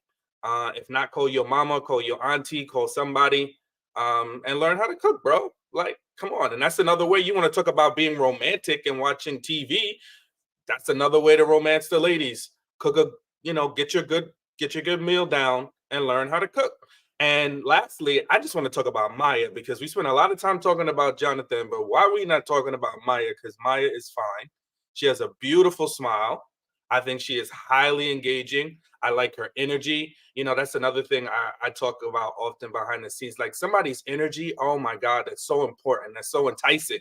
Her energy is so light. It's so easy. It's like she just floats through everybody else. Not too much, not too little. You know, I really enjoyed her presence. I got to say that. Yeah, Sean, I'm going to jump on your piggyback real quick. I'm sorry. Amy, my bad, Jay. Go ahead. No, I was going to say to Shine, and remember SK and Raven, though. We learned from SK and Raven that the women got to do all the cooking, so. Yeah, and how did that work out for him? He's still cooking for himself. Oh, no, wait, no. Remember, he got many women, so he got people. None of them white queens was cooking for him either. He was struggling with their unseasoned cooking. I thought they'd be cooking. All the Nigerian dudes I know cook. But, I mean, I'm not in that situation, no way. You know, we don't got to go there again for y'all being my comments and DMs and Kojo's comments and DMs. But the ones that I know how to cook. So I was actually surprised to hear that. Sorry, Glenn. No, you're good. I agree with Sean. Maya has a great energy. I think she has something different about her as well that people haven't picked up on yet. I also agree with Sean. If you're 36, you can't cook. I feel like if you can read, you can cook, right? If you can read, you read it. It gives you instructions for a reason. I think you can go and put something together. Again, YouTube University videos out here, TikTok, whatever. If I try something to cook, I think you know, Aries, no disrespect to anybody out there, any moms out there who can't cook, but I think if you have children, I think it kind of make you grow up just a little bit. You know, somebody in some DMs like, I think you should be able to put something together, right? And I don't want to say you're not Emerald Lagasse or you're not a Bobby Flay, but you should be able to put something together as an adult, whether it's spaghetti, whether it's a pizza, whether it's like baked chicken. I mean, you got air fryers for God's sake these days. Throw it in the air fryer, throw some, get some green vegetables, put on a plate, and call it done. Throw some seasoning on there. I think that's some things that people should be able to, if that you call cooking, you know. But I think Maya, it will be a dark horse in this season. I think she's gonna be quiet and laid back. I think she won't get caught up in any of the mess. I'm just wondering and interested to see who she ends up with, or who's her suitor on the other side. I don't think it's anybody from the guys that we saw. Well, first of all, Sean missed the part where we were going on and on about Maya. We were going on about Maya. I was going on about Maya. Maya was in my top 2. I don't want to see Maya and Laylen with none of these folks. I want them to self-eliminate and go find somebody else, because they both, I don't want to see them match with nobody on this show, to be honest. They're fly. What's wrong with the title? What's wrong with the title? Who's that? Is that Chaz from the show? Who's that? Yeah, it's Chaz from the show. This cast has been heavy in the comments, boy. They've been lighting people's comments up. What does the title Chaz, mean? welcome What does that to mean? the show. Okay, we're going to get on to you soon. Don't you worry. I don't know. I thought the title was quite sensible. He's lucky. Last few seasons I've been going in. But I will say this about Maya. What the hell over There was a question that was asked. Maya, what's the kind of man that you like? What's the kind of man that you like? And she said, I like a man. I like a husband. I said, baby, he asked you what kind of man you like, and your answer was a man and a husband. At that point, I said, I hope it's cut and it's edited, because I'm going to be honest. If that is the case, baby, you couldn't define what you wanted. And that tells me there's, we might, the beauty, let's hope there's more to it. You know what I mean? And there's something beyond that, because that wasn't a great answer. Just to put that there, not saying that she's not a beautiful looking woman, because she is. She's good looking, she's fine. But I'm just hoping there's a little bit more up there and it's not empty. Because the question was, what do you like in a man? I like a man and I like a husband. So just want to put that there. Maybe she the Black Miss Swan. I don't know if y'all familiar with Mad TV, but the character Miss Swan, every time she would detail the man in her head, she'd be like, he was tall, he was dark, he's handsome. And they'd be like, well, what he look like? He looked like a man? So maybe she's the Black Miss Swan. I don't know. She might have trouble detailing what she wants out loud, but in her head, there was a lot of details given. I think when a woman says he looks like a husband, women know what that means. Maybe men don't know what that means, but I know what it means if you say he looks like a husband. Please explain. Tell a Please husband explain when what you that looks see like. one. And What? was that Jonathan? Was that Jonathan? I'm unsure. I'm unsure at this juncture. No. You said a woman know what it is. No, you wanted to spokes up person for the I'm ladies. saying we You know said what you a know what it husband. is. So I'm saying, We know is what a Jonathan that one that look like? Does Jonathan look like a I'm husband? unsure. I'm unsure. Do any of these men up here looking like a husband, except for Glenn? Don't try to cop out with Glenn. Glenn is already a husband. He clearly looks like a husband. Glenn What does that mean? Glenn looks like a husband. Sean, you can't use look Glenn. like Sean look like somebody's husband. JR, I want you to look like somebody's husband, but you're so stubborn, so I don't know if I can say that. And Kojo does not look like a husband right now, not at all. So there is a look. There's a look. Not Kojo putting the glasses, maybe he look like a husband. There's a look, guys. Even you can't articulate it because you know it's cap and a cap. Okay, He looking like you're a going man. to JR. He looking like a man. Yeah. At this point, anybody can fit that role that she talked about. I know you try to save Maya, but let her drown. Okay, let her drown. Okay. LC I got said you, this from C-Way. Sean, not from you, LC C-Way. got you. She said he looked like a provider. Exactly. Looks like a husband, looks like a provider. Look, Someone Glenn and Chaz look like they said go to work. Chaz looks like a husband. See, this just sounds like you fancy the person. Doesn't sound like anything really coming from any goodness. It just sounds like you fancy the person. I think Chaz looks like a husband though. Mm-hmm. He looks like he got an accounting job. Now, highlight C perks. You have to look like you work. You need to look like you have a job. These loafers are gonna run me down into the I ground. need you to have a loafer. If you're above a particular age, I need you to own some loafers. Okay? I need you to have some glasses. I don't care if you can see or not. I need you to have a beard. I need you to have some facial hair. What else? Kojo has all of the above, but you said he don't look like all a of those. husband. I said not right now. I need you to have a suit and a tie. I need you not to wear gym shoes with dress pants because I keep seeing that crap. That is not appropriate. What else? We still see Kojo in a lot of these looks that you're describing, not the I'm suit talking with about the right pants, now. but- Right now with this cut off t-shirt. That's not giving that right now. Keep digging, C-Way. Keep digging. I need you to own They said you're not giving husband at all, Kojo. At all. They don't care what you wear. You can wear a full tuxedo and you will not be looking like nobody's husband. When Kojo wants to look like a husband, he's gonna look like a husband. It's whenever Yeah, he when wants he's ready. to. When he's ready to do that, he will look Exactly. like that. Don't you guys worry. He's just fine. I need you to own a polo. What you wearing, Sean? Let me see what else you got. A little polo. You gotta match it with the blue jeans and a belt. Now you're gonna get them going about my polos. Wrong road. Please. Give him Johnny Bravo. Please. Then I'm gonna have to do a whole reel. I'm gonna have to do a whole reel on IG with hoodies now, just because of you. Free Perk said that turtleneck tucked in. Hold on, let me tell you. I see who wore this outfit. That's I think Tommy. Yeah, like how Tommy, you gotta have a black turtleneck that come to your neck and match it with the blazer, you know, the all black turtleneck, and then match it with the sports coat blazer, and you could throw it with some dress pants or some blue jeans. That's looking like a husband. Not the Texas style tucked in so I can see your belt.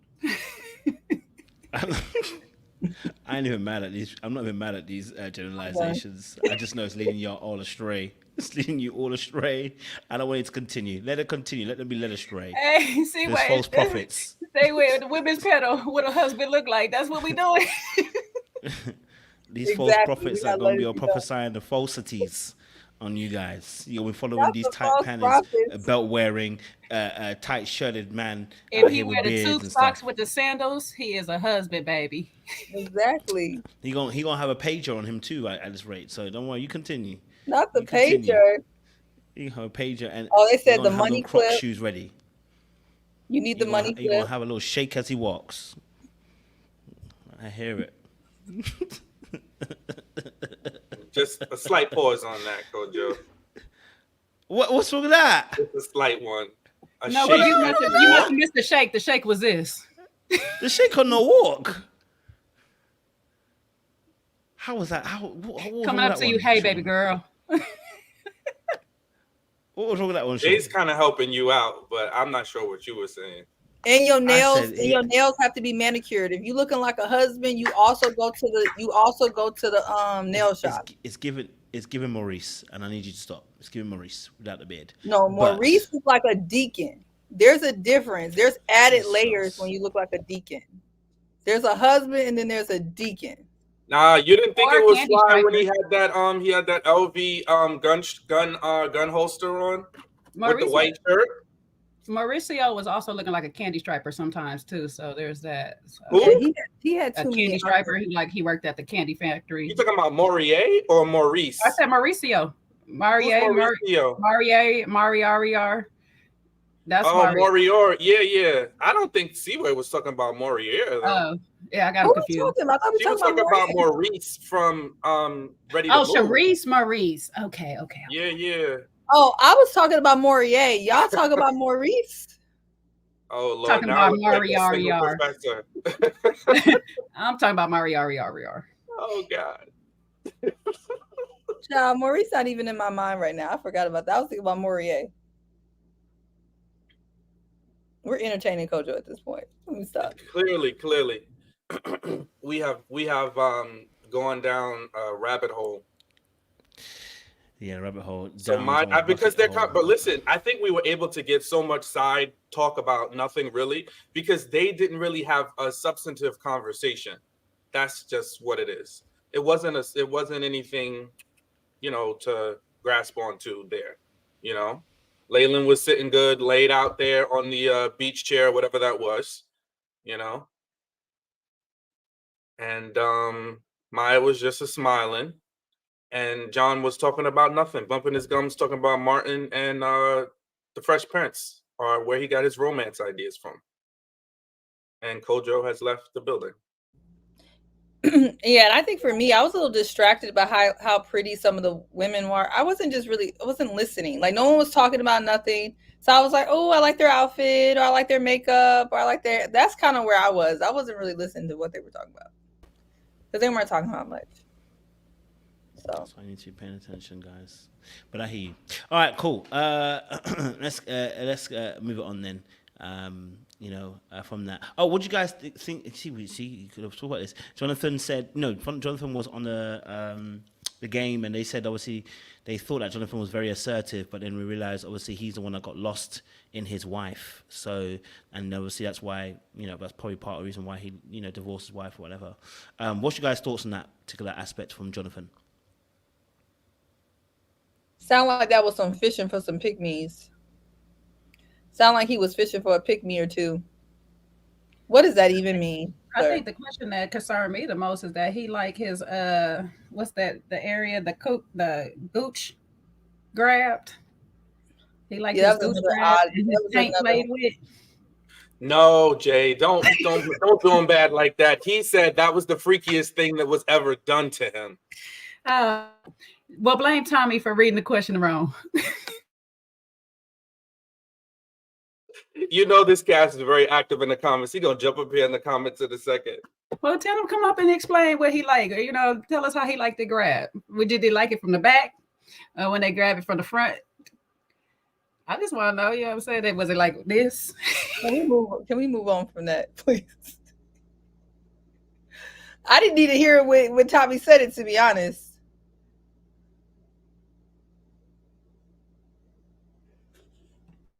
Now the question was, I don't know how you fish for pick-me's though, because they actively looking to be chosen. So how did you weave the pick-me fishing in there?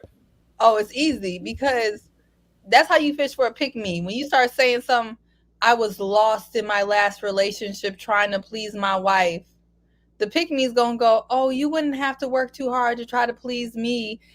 I'm so sorry you went through that in your last marriage. Like, first of all, we don't even know what he went through, why he was so lost. Is the man still lost? It just sounds like fish me bait. Like why were you lost, sir? Yeah, I don't even know enough to say I believe him or not. It just sounds like a pick-me's fishing expedition. So how long ago did he say was he married? Did he say he was married at a young age? Was he married young, or was he married late? His relationship just ended. I know he said he was married for 2.5 years. I can imagine him being a teenager, being lost into somebody, or not teenager, mid-20s, probably being lost into who she was. If she was an older woman. 28. Huh? He said 28. Oh, she might have been a sugar mama. Maybe he was lost in her because she was doing everything, and she was taking care of him. He got lost. Yeah, I can kind of see what Seaway is saying with the fishing type comment, because the way I took it, it's like, there may be some women there who may be like, you know what, that's the type of love I like. That's, I want a guy to be lost in me, lose himself. And that's never a good thing to do. You don't want to lose yourself. You want to retain who you are. Wow, and just like that, he's in the comments. Sorry, JR. It's all right. It's all right. I'm done anyway. Y'all want me to ask him how he can explain how Jonathan, we need you to we explain don't need yourself. to know. Why were you lost?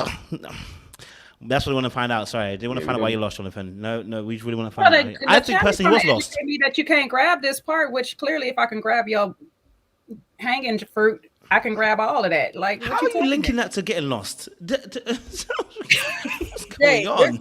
There's nothing to grab. There's nothing to grab. All of that it's a whole part back there. Where are you going? No, Jay. He didn't say grab. About getting lost. Nobody is grabbing. Why are we talking about Gucci's? Oh it's my God! God! It's the landing area. And ask you to cough. My finger can grab it. Okay. Why are we talking about the gooch again, guys? It's about what he got lost. Leave the gooch alone. I think Jay thinks that he got lost because he had can pierce the tank. 2024 back there, which I believe you can pierce the gooch too. You can grab something. Something can be grabbed. Leave the gooch alone. I cancelled the gooch conversation in Jesus' name. It's cancelled. I will start removing you guys. No more gooch talk.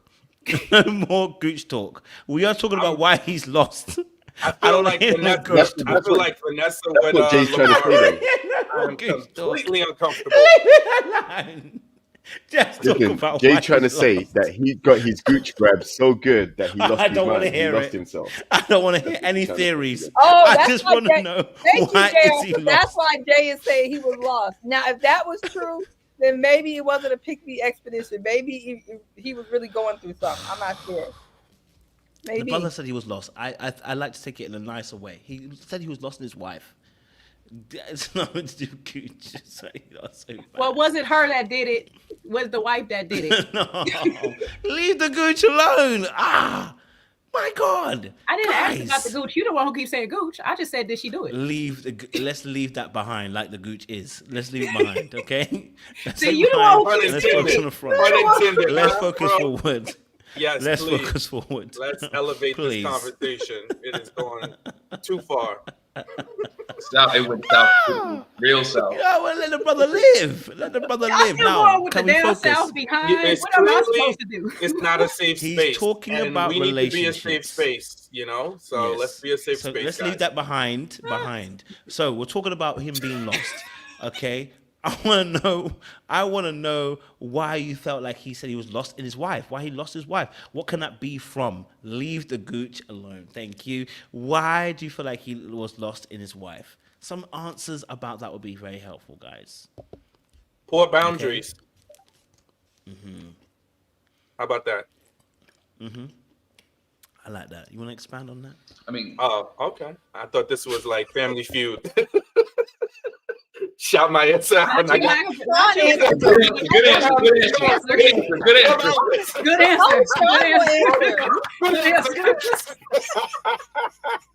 We can't answer that question. We gotta answer that question. Now we all waiting for Coach of the Ring to say good answer. I'm so confused. Cheer me on, family. Cheer me. Yeah. So yeah, no, I think perhaps he got caught up in the, happy wife, happy life, syndrome, and just, forgot himself somewhere in there. I just don't believe it. It does sound a little pandering. So I guess Seaway got, what you say was the pick me. It's a pick me, attention getter. But to me, it seems slightly pandering. And I just need to see more before that. But if that's his experience, I don't want to rob him of his experience. Perhaps if that's what it was, it could have meant that he had poor boundaries. He just was totally devoted to his wife and, put his needs to the side and probably got his feelings a little trampled over, because we know what happens. And that's why we get to telling y'all, you can't be in this thing where you just loving your wife more than you love life itself, because you can get lost. There does need to be a balance, and relationships, need to be reciprocal. That's good answer. Anyone's got an equally sensible answer about why he might have lost in his wife? I mean, only the thing I can think of, he was trying to take care of his family. He tried to take care of everything and just was caught up in more doing things for family than himself. And then if it's the one that divorced him 2.5 years ago, it broke his heart when she left him. You know what I'm saying? Or whenever they left, I think they left because I think he said they didn't communicate very well. I remember him sitting down talking to somebody and saying, we broke up or we was divorced because the communication wasn't there, and now I'm a better communicator. So he got caught up and just couldn't communicate his feelings and emotions to her and how he felt. So he was just indulged into the relationship with her. And sometimes he just got too consumed.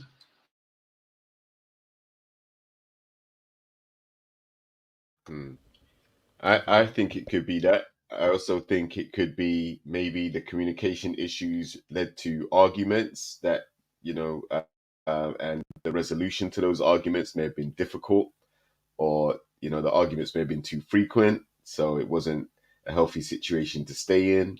And I think how that ties in with him potentially being lost or losing himself or whatever, he may have felt like he was way too invested in that relationship, which wasn't going too well.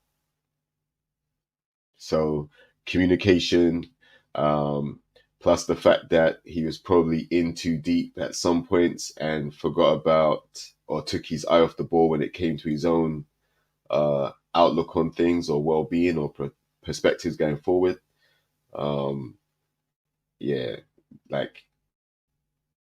That could possibly be a reason why. Because divorce is final. So whatever communications issues he had, it must have been pretty something serious.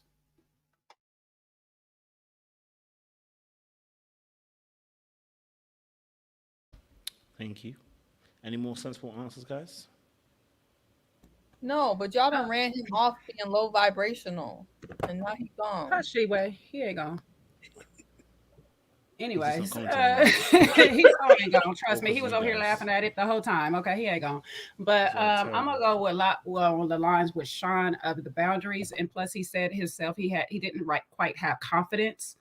So a lot of times when we don't have confidence, we lack boundaries because we're never actually standing up and speaking up for ourselves.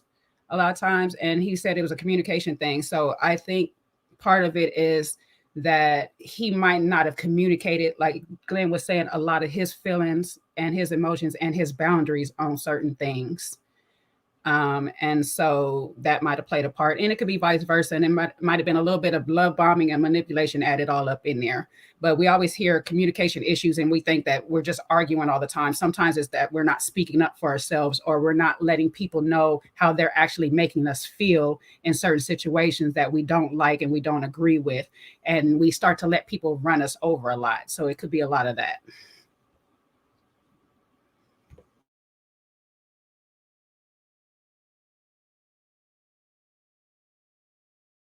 Thank you, CXM. I am a mom. Thank you very much to those guys for the sensible answers. Let's shift it and move it onwards then. Let's talk a little bit then about, obviously, Lamar. Sorry, Lamar. It's Lamar, isn't it? Lamar. You know, Lamar had a conversation with Rashina and Vanessa as well. So I want to get your thoughts, you know, because it seems he's obviously willing to push sexual boundaries. So Lamar, Rashina, and Vanessa conversation. What's your guys' thoughts on Lamar? I mean, he was pushing boundaries, you know, asking people to sweat on the first date, you know, saying you want to take them skinny dipping, you know, take them onto a beach first date, which I don't think the beach was a bad idea. It's just the fact that he led up with the context of conversation, which is what made it really bad. You know what I mean? You know, he's like, girl, I want to see you naked. Okay. But what's your thoughts, guys, to Lamar and his particular behavior? Jay looks bewildered, so go for it, Jay. Yeah, this is the thing. It's just like when y'all have the women that come in and they go, people got to just take me for how I am. Lamar started with that same energy. And no, sir, we don't. We do not have to just take you for who you are just because you are a lot. He came in saying he is a lot. That means that he's going to be doing stuff on purpose. Hence why he says, I like to push sexual boundaries and all this. You're just testing the water, testing everything to see what you can get away with. And that's really all you're doing. You're outspoken and you're transparent, but are you honest? Transparency is a whole different thing from being honest or whatnot. So you just want to be a lot of problems for no reason. If you are, I think he wants the life of Marvin from last season, but he's not actually living that life right now. So that's why you're sitting here talking about, I like to push the boundaries, because you wouldn't be pushing people's boundaries if that was your actual lifestyle. You would be sitting here just saying, this is what I like. This is what I'm into. And if you're not, that's okay. I don't need to push your boundaries because I respect them. And I respect you enough to sit there and say, you're just not my type, or we're not for each other. So that tells me that you have little to no respect. Some of his attitude that he was sitting between the ladies when he's sitting there, he sit back, laid back, cool, just looking for, you're not really engaging with neither one of the ladies, not taking your glasses off, giving them real attention. So you're just sitting here just trying to provoke, what's the word? You just trying to shock jock people. You're trying to provoke reactions out of people or whatnot. And you got them. You got them. For real. Like, for somebody who has been married and has a 16-year-old son and who's out here coaching children, this is not how you go about having a educated, well-rounded conversation with people. Like, I don't know who's leaving you with their children. That's kind of scary to me. That the first thing, like JR might feel like the first comment that he made was a problem. That's not really a problem because they asked you a question, what is spontaneous to you? So if spontaneous and I'm looking at a pool, yeah, I'll say some stuff like, oh yeah, skinny dipping right now. I just want to see how spontaneous you are. But to follow that up with, if we go on a first date to a nude beach, you might as well just say, we might as well go to the bedroom on the first date. Because yes, everybody on the beach is naked, but why do you need to see me in the nude right away? Why is that so important to you? You know, and I get on the other side is, oh, I know the whole comeback. Oh, because you know, if you're comfortable enough with me to sit nude with me and have a conversation, yada, yada, yada, I can sit clothed with you and have the same conversation. I don't understand the difference. You know, it's nothing there. So for you to follow that skinny dipping up with that, you're just a turn off a lot of times than none. And it's very inappropriate and immature. Like you lack more stuff to talk about. Even when we see Marvin, granted the clips that we seen of Marvin, we knew Marvin talked about a lot more than his fetishes.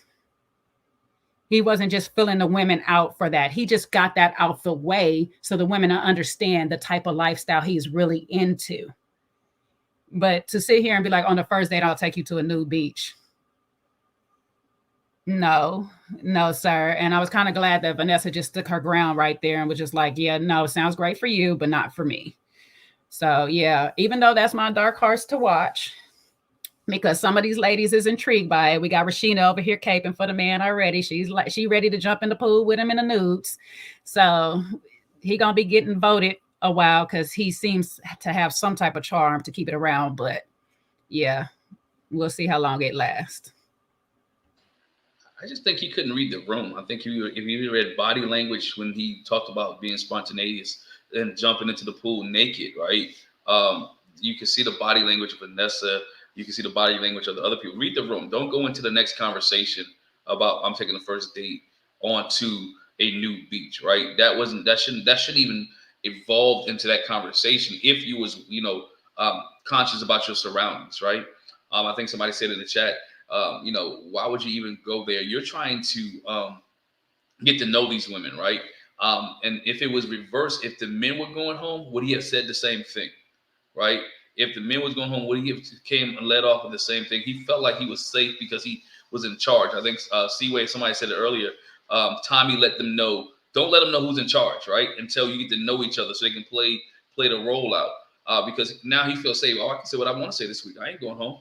So it's like, I got a free pass. So now having a free pass, I can go as crazy as I want to be. Then also questions like, do people will watch this show over and over again? Do you say things just to be entertaining, to stay on, right? The shock value of the situation, right? To get your 15 minutes, to get your clip out there and to see, okay, this might be a clip because he asked about, but it's also disrespectful though. Like what woman will go on a nude beach with you on the first date? How do you even bring that conversation up? Hey, by the way, I'm taking you out and we're going to the nude beach. And she's supposed to say, okay, cool, let's go. Right? I mean, who does that? So again, that's something in his mind he thinks is actually right. And I think this is not the last comment we hear off the wall from him, but I think it's going to be more. I think it's going to be definitely more because he has no filter. And he's going to be that guy to keep saying wild stuff over and over again, just so he can keep his name out there. Until the women get in charge and let him home, send him home.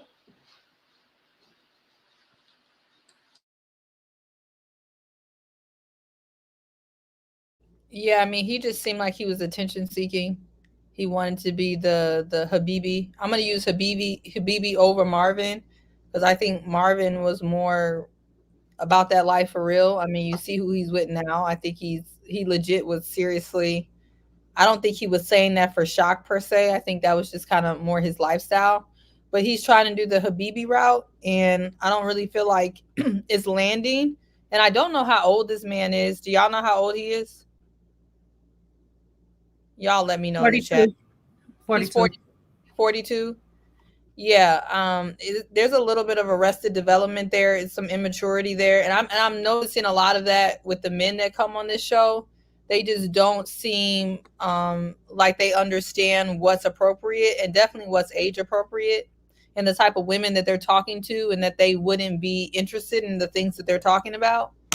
So I would spend a lot of time on it, but honestly, if I feel like you're doing stuff for attention, I'm not going to spend too much time on you. And I feel like he's doing stuff just so we could talk about him. And so for that, this is all I really have to say. He's attention seeking, and he being an attention seeking pick me. That's what he's doing. He wants to be seen, and he needs to go sit down somewhere because it was not cute. That's all I got.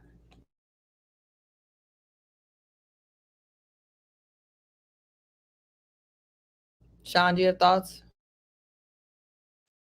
Oh yeah. I kind of, I stated a lot of it earlier. I just think, and this is, I don't want, I was like hesitating how do I want to phrase this, because you want to give somebody a chance before you put them in a category.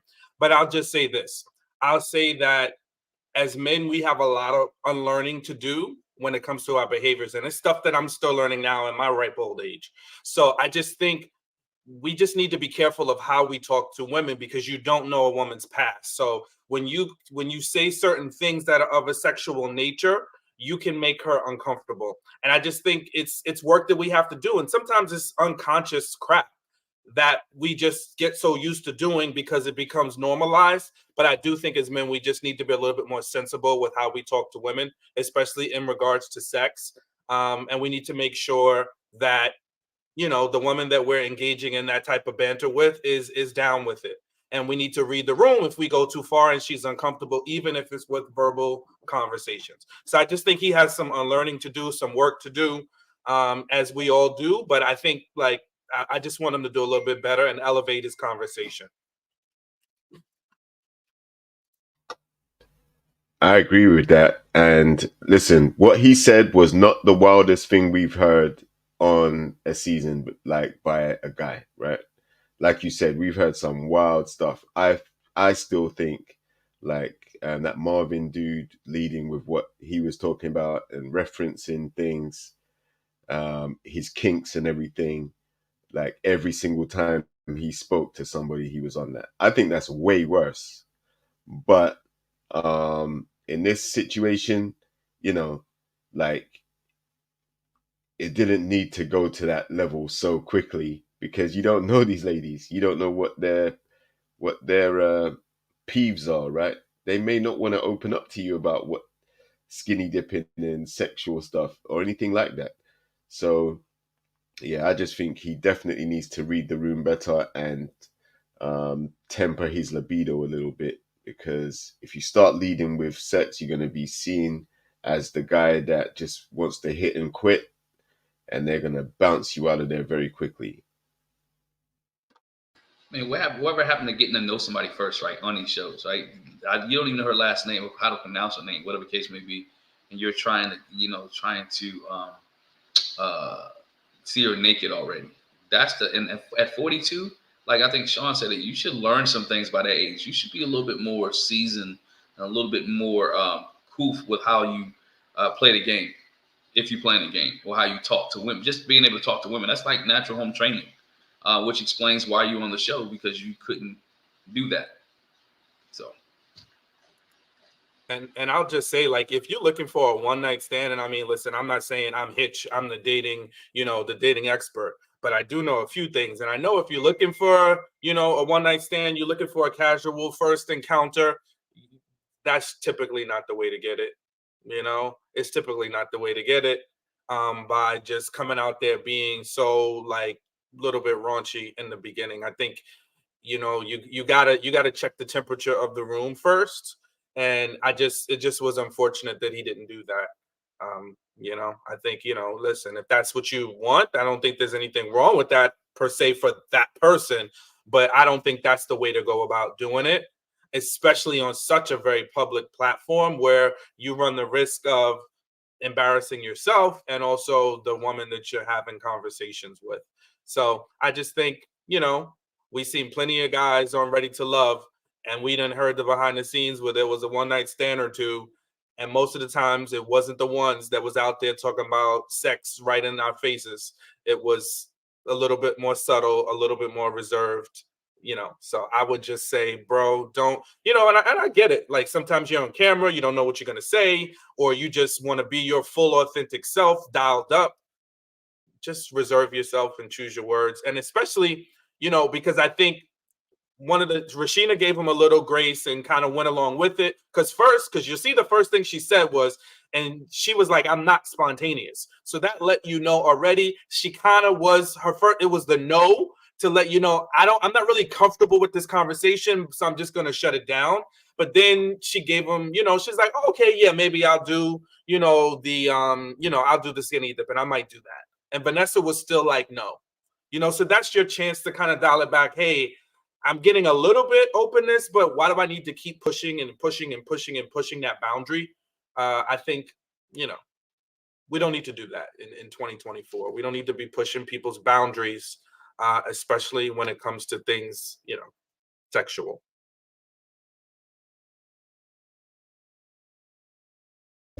I'm with you guys, 100%, absolutely with you. Any thoughts on Rashina? Anything? You guys already said all your pieces that you feel like with Rashina? I mean, Rashina's cool. She just seems like she kind of goes with the flow a little bit. I'll be interested to see kind of more about what she stands on, because at this point she just seems like she was getting along with everybody. I don't know if it's because it was the first day and it's elimination and you just don't want to do too much. So I'm gonna, hold back too much judgment off of this quick kind of interaction of what we've seen. But I don't know if we saw the real her yet. I think we got a lot from a lot of the ladies, just like a not trying to go home version of them. I'll be interested to see how they act next week. So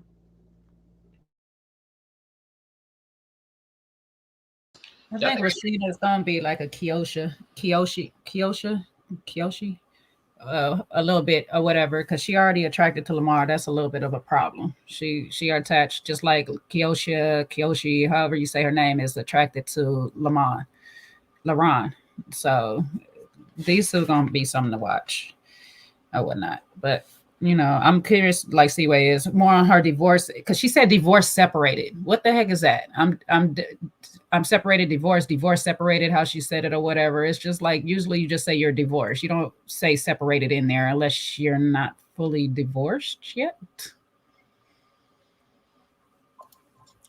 Oh, thank you. They helped us. It's Koshia. I forgot, Jay. By the time you finished.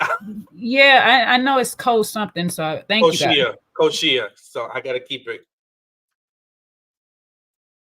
Yeah, when they put them all on the screen together, I think I can get it, Koshia. When we start seeing them every week. But I think Rashina, I think she's just listening right now. I think, isn't she the hairdresser, right? A salon owner. And I think she's listening. I think she's surveying the room and gathering information to see how she can maneuver and who is the top for her. I was confused by that too, Jay. Most people say I'm divorced or separated. They don't say both. It makes you wonder, like, what's really going on here?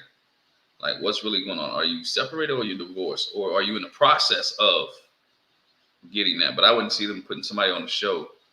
I would think they wouldn't put somebody on the show who's still married. That's a good point. And that usually means that it's something that's still unresolved, right? Because usually if you're divorced, you're all the way gone. Like, the paperwork's been signed, there's no going back.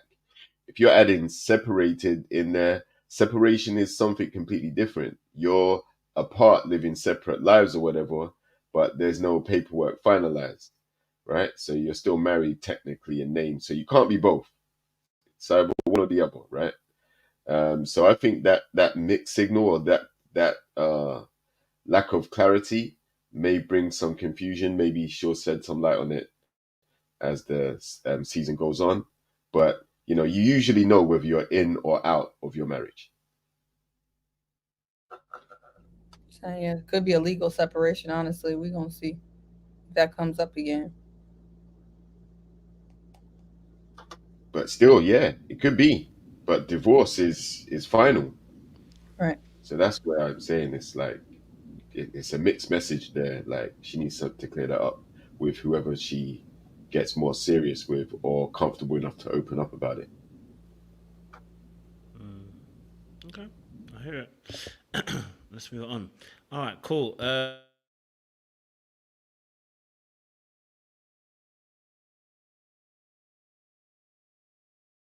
You muted, Koji. Sorry. I was like, I don't know if we spoke about Chaz fully yet. So I think that's the last one. I don't know if we have. Is anybody else we haven't spoken about that was actually very prominent in this episode? Other than that, it's Chaz and Alonzo, isn't it? Really, Alonzo was also in the chat, but not in the chat. Sorry, Alonzo was also in the episode. That's about it, isn't it? I had to watch the Chaz thing a couple of times just to figure out, the baby passing at 6 months.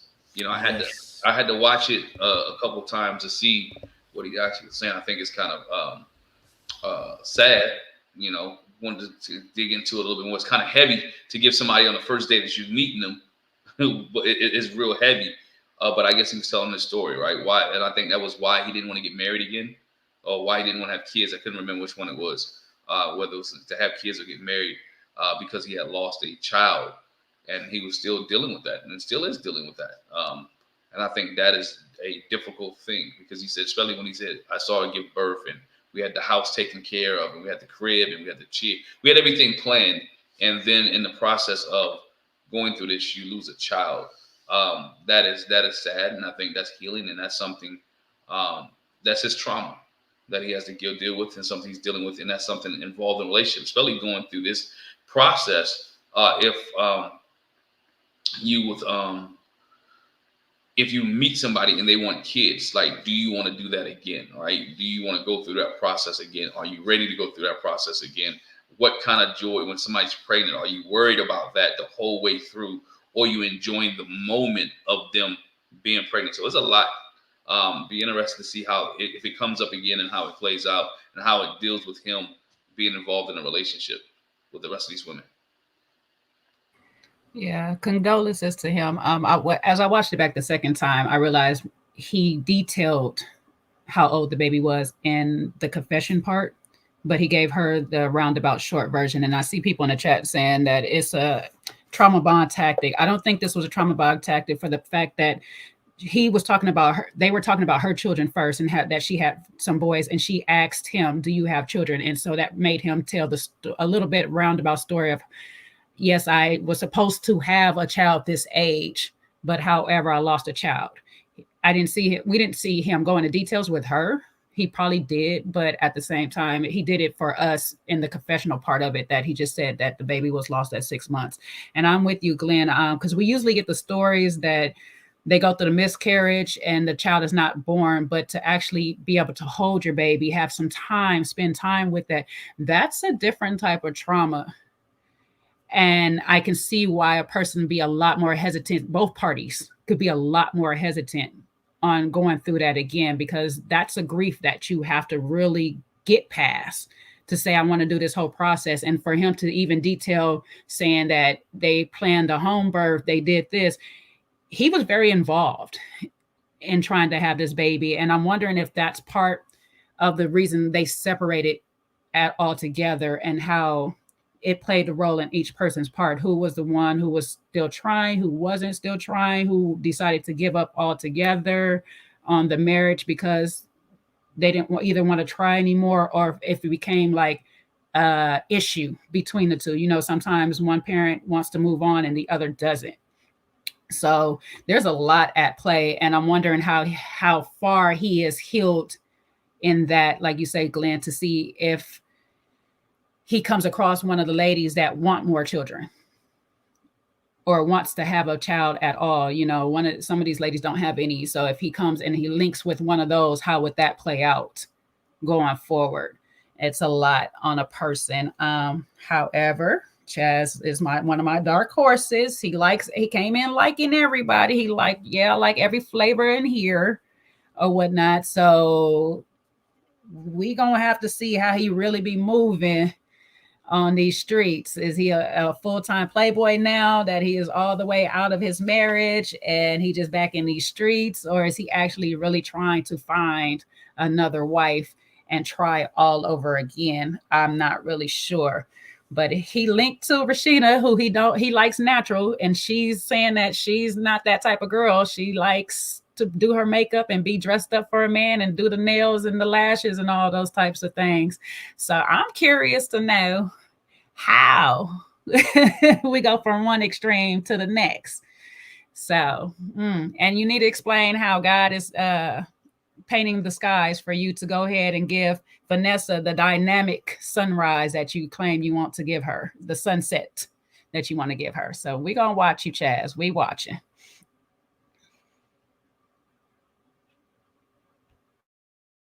Forgive me if you said you don't want us to talk about your child. I respect that. We was just talking about the episode, my dear. No love lost. Yeah, we're not talking about his son. We're talking about the episode, and it was mentioned.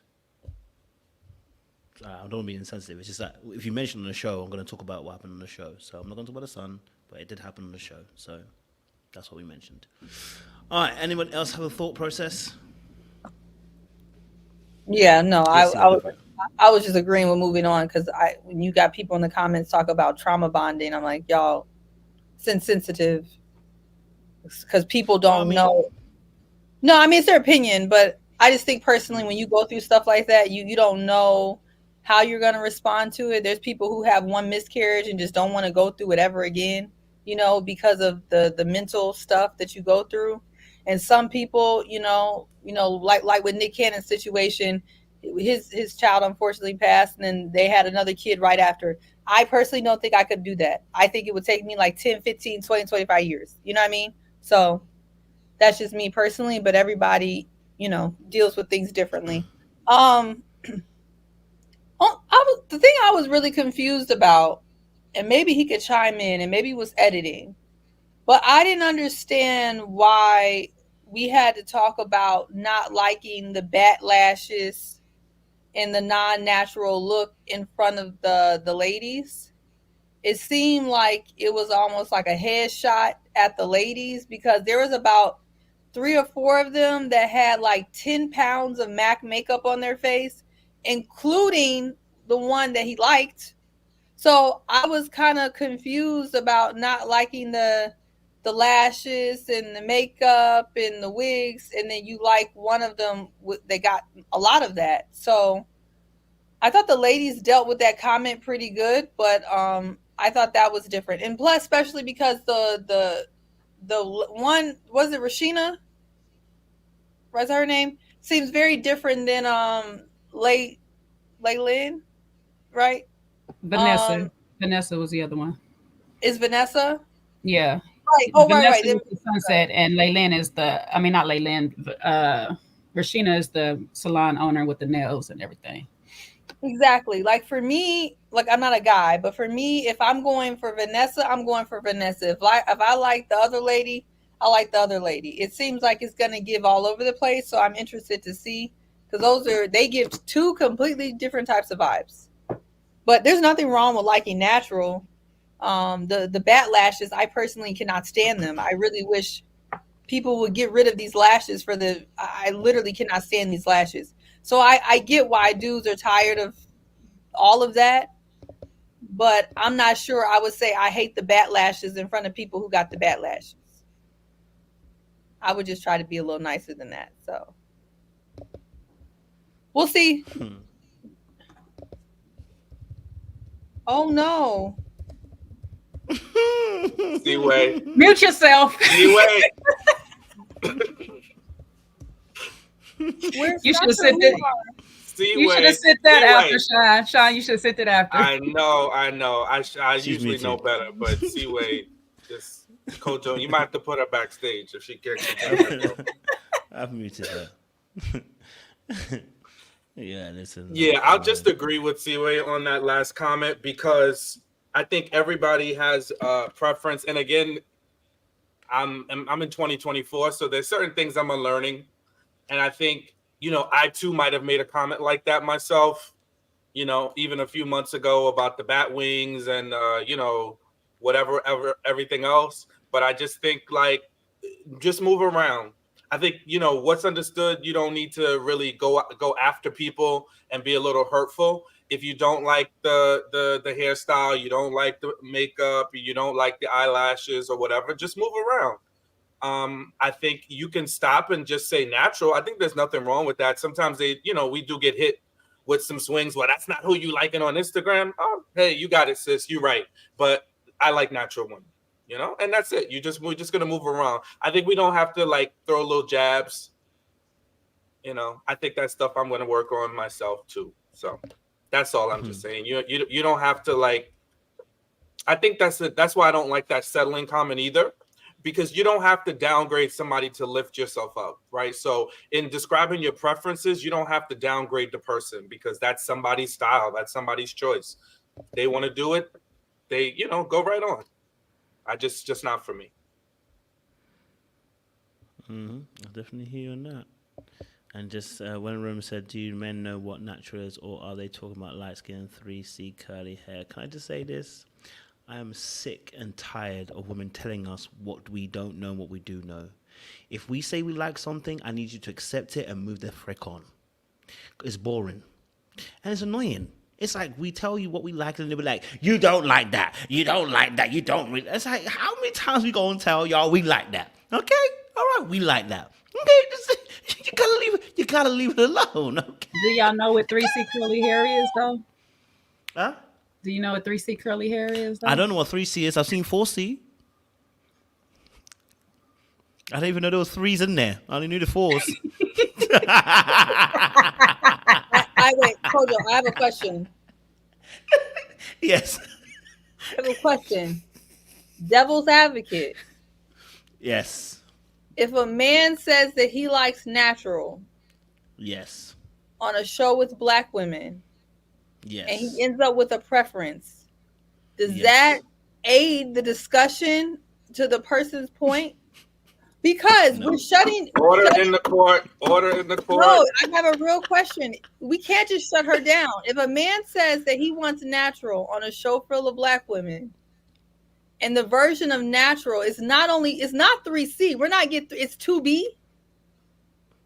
I'm just asking a question. I just want clarity on that, because I do think there are men who like natural meaning not all that makeup, maybe just a little soft glam, maybe either a twist out, a fro, just something that doesn't give like over contour. And then there are men that say they like natural, and because they really want you to look like Laylene, who, she's natural, but she looks like she has long flowing hair like Chili, which a lot of people may not have that. So I'm just wondering, just a question. Vanessa gave natural, so maybe that works. I mean, she gave more of a natural look, but just wondering. I think no, I get what you're saying. I mean, it's a bit tight though. You're on a show with what you've been given. You know what I mean? So whilst I say I like natural, that's a preference.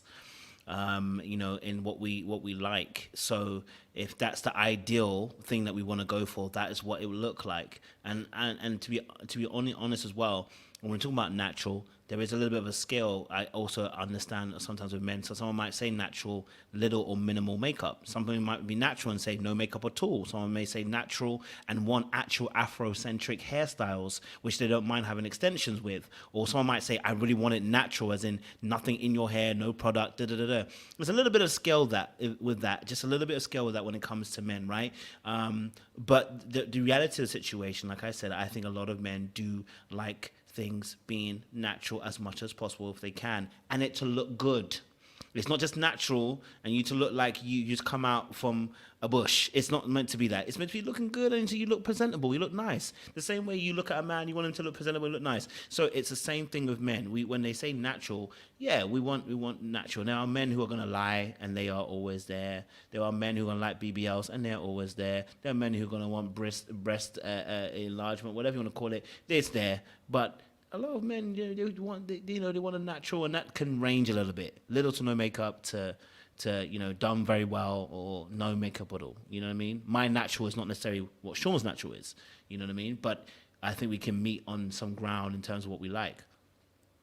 I personally would say that. I think I agree with you, Coach. Last statement you said. I think everybody's natural is different, right? Yours natural is not mine. Sean's natural is not mine. JR's natural is not mine. I think everybody has the different preference of natural. Some like no makeup at all, as you mentioned. Some like natural hair and no extensions. Some like go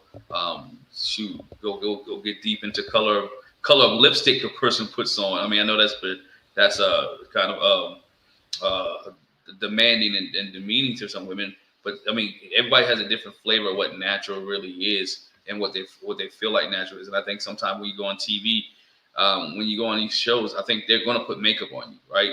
They're going to cover up some blemishes. They're going to make you TV ready.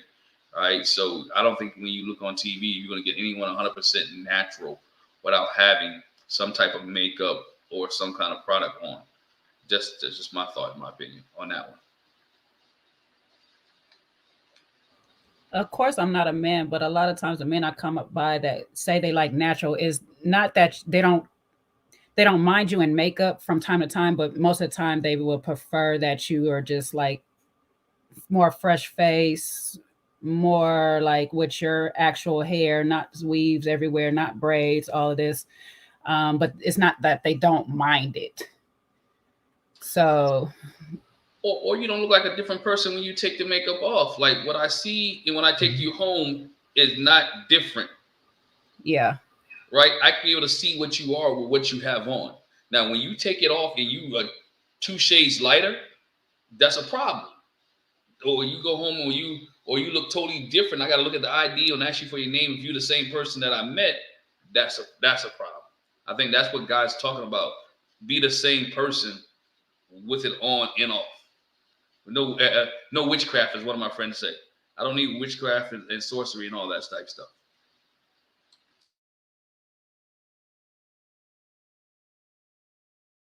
Sean, I wonder if you want to add, Sean or JR, you want to add? No, Sean said I'm staying out this one. Nope. He said I'm staying out this one. JR, you want to I'm going to get called a colorist and a futurist. How you going to establish Sean, and the change chat the is narrative asking if you. you don't speak? How you going to change the narrative if you don't speak? They're going to keep Bro. speaking for you, sir. I thought I made my point very clear. Make it again. I think that there's nothing wrong with natural, and that's that. I do prefer a more natural look, but wear whatever makes you happy. I think makeup for women is something that makes them happy, and depending on how much makeup they wear or not, each woman is different. So do whatever makes you happy, and we'll find out if we connect. Not No, the you're deflection saving of it all. Yeah, you won't be true. And this is how you're going to keep talking. Be you, boo-boo. As long as you got them heels on. As long as you got them heels on. Good answer. Move it straight along. No, Sean is doing right, Jay. He's doing right. He's not trying to block his blessing because he doesn't want to get on here and be like, I don't want my girl to wear lashes. And the girl of his dream got lashes. So he's just like, look, do what makes you happy and we'll figure it out if it works, babe. I think that's a good answer. I had to learn to stop tussling with women in their makeup, and unfortunately, probably listen. Some of my lessons were learned in a marriage that's no longer with us, but I learned some there. So I'll quote it off. And I used to tell my wife, and my wife was beautiful with makeup, without makeup, but I'd just be like, come on, I'm tired of my pillowcases having makeup on it at night, then I'd have to be taking the makeup off for her. But she didn't pay me any attention. So I did all this gum bumping. I said everything I wanted to say, and it just wound up having me tussling unnecessarily. That was that. So I just learned. And you know what? I saw her with and without makeup. So I knew what she looked like. So I was never deceived. So if it makes her happy, there's certain things you got to know when to hold them and when to fold them. I'm not tussling about women with makeup. I'm just not going to do it. If you want to get the lashes stuck in your eyes and permanently put in, you want to get your eyebrows tattooed, do it all, because if a woman wants to do it, she's going to do it. As long as I know what you look like without it, and it makes me happy and you like me for me, then we're good. And I'm just going to leave you alone and let you do what you want to do. They want to know how natural will you go outside of the makeup. Do you do no shave November natural? No, I have a really natural. No, I have a problem with body hair. I take care of myself, and I definitely don't. It, Sean. I don't. I'm not saying you got to be bald as a newborn baby. No, I definitely don't like that. But I don't like things overgrown. I don't. I think you shouldn't miss your blessing to it, Sean. There, I'm gonna say what I like. Now you can do what you want to do. Oh, you're gonna say what you like now? Oh, because but I'm a little bit just of saying, hair. You look scared of a little bit of hair. It's natural hair, bro. It's natural hair. It grows from their body, and you want to be concerned about that. But makeup, which is not natural, you won't be fine. You don't want to talk about that. But you want to talk about the hair on their body. Kojo, I think you should not. This is something that you want to draw me into these unnecessary arguments, and I'm not gonna do it with you. Okay? So I need you to hurry up, pack your bags, get your passport out, get back from Ghana, and get to the UK so you can cut all this foolishness out, because I ain't gonna tussle with you about this. Yeah, I happen to like minimal hair on the body. Yes. Armpits completely shaved. You know, yes, that is my preference. Yes, you know, downstairs I need a nice trim. Landing strips are okay. All right, so you got a little something from me. I don't mind a little landing strip. And hey, if you get busy for a couple of days and it's just a little, you got a light fade, I really don't care. But it's not gonna be where we can braid my hair. No, we're not doing that. I don't like that at all. When in Rome said you back out here grooming now. But let me give you a compliment real quick. Hey. I think it's about how you do it. You probably didn't notice. So earlier when I didn't have my light beat on, you said, "Seaway, I like your freckles. I like seeing your freckles." That is a way that you basically make someone be like, okay, maybe I'll actually, you guys see my freckles a little more, versus I like you without all that stuff on your face. That's rude. Like there's just like a way to do it, because now you're complimenting the person's natural beauty. So this is the way you do it. It's your delivery. I think even with the delivery, it's still not going to go well. It doesn't get taken well. We don't get believed. We get told we're lying. We get told this. And the reason why I was saying about Sean is because I was saying, how come you're confident to talk about hair, but you talk about your preference there, but not talk about the fact that you may not like particularly makeup or something like that. You should be able to say it in a way that even that is just your preference. You weren't blocking your blessing by saying, if I like it this way, because you weren't blocking your blessing when you're talking about hair. You were happy to talk about the fact that you don't want the hair, this and that. I don't want it bald like an eagle. I don't want it. You're happy to talk about that. You was even more descriptive there than you were with the makeup stuff, right? So I think the reality of what I'm saying is, if women are going to always tell you and tell me what we are saying if you don't stand up and say something. So really and truly, my preference is, this is my preference. And it's not an indictment on any woman. It's not shaming any woman. It's not saying you're not good. It's not saying that. You should be able to say it without it becoming a beef. And I agree with Seaway. There's a way to say this. It's not to say, oh, you like what Chaz said. It's out of order. I'm like, you with the bat wings. And no, I don't need to be saying that. You know what I mean? Because what I'm talking about is what I like. Hey, I like a woman, like Sean was saying, I like her to be trimmed, da-da-da. That is stating a positive of the preference, rather than saying, I hate when you... We don't need to be saying, I hate when you. You just need to say, this is my preference, this is what I like. This is what I would prefer in that instance. And even with your preference, there's always openness, because, of course, you might meet someone who has this particular thing, and it's not necessarily your preference, but you like her, you like that person. It happens all the time on both sexes. I just think we shouldn't be scared to be able to say, you like natural, and you're cool with that, and you like a particular thing. That's what you like. I think we got to stop being afraid to say those things, because it's not helping the women either, because now they're charging you saying, well, you said you like this, but you go for this. And it's like, whoa, no, I can have an openness, and I can change my mind, or I can have a situation where I like someone.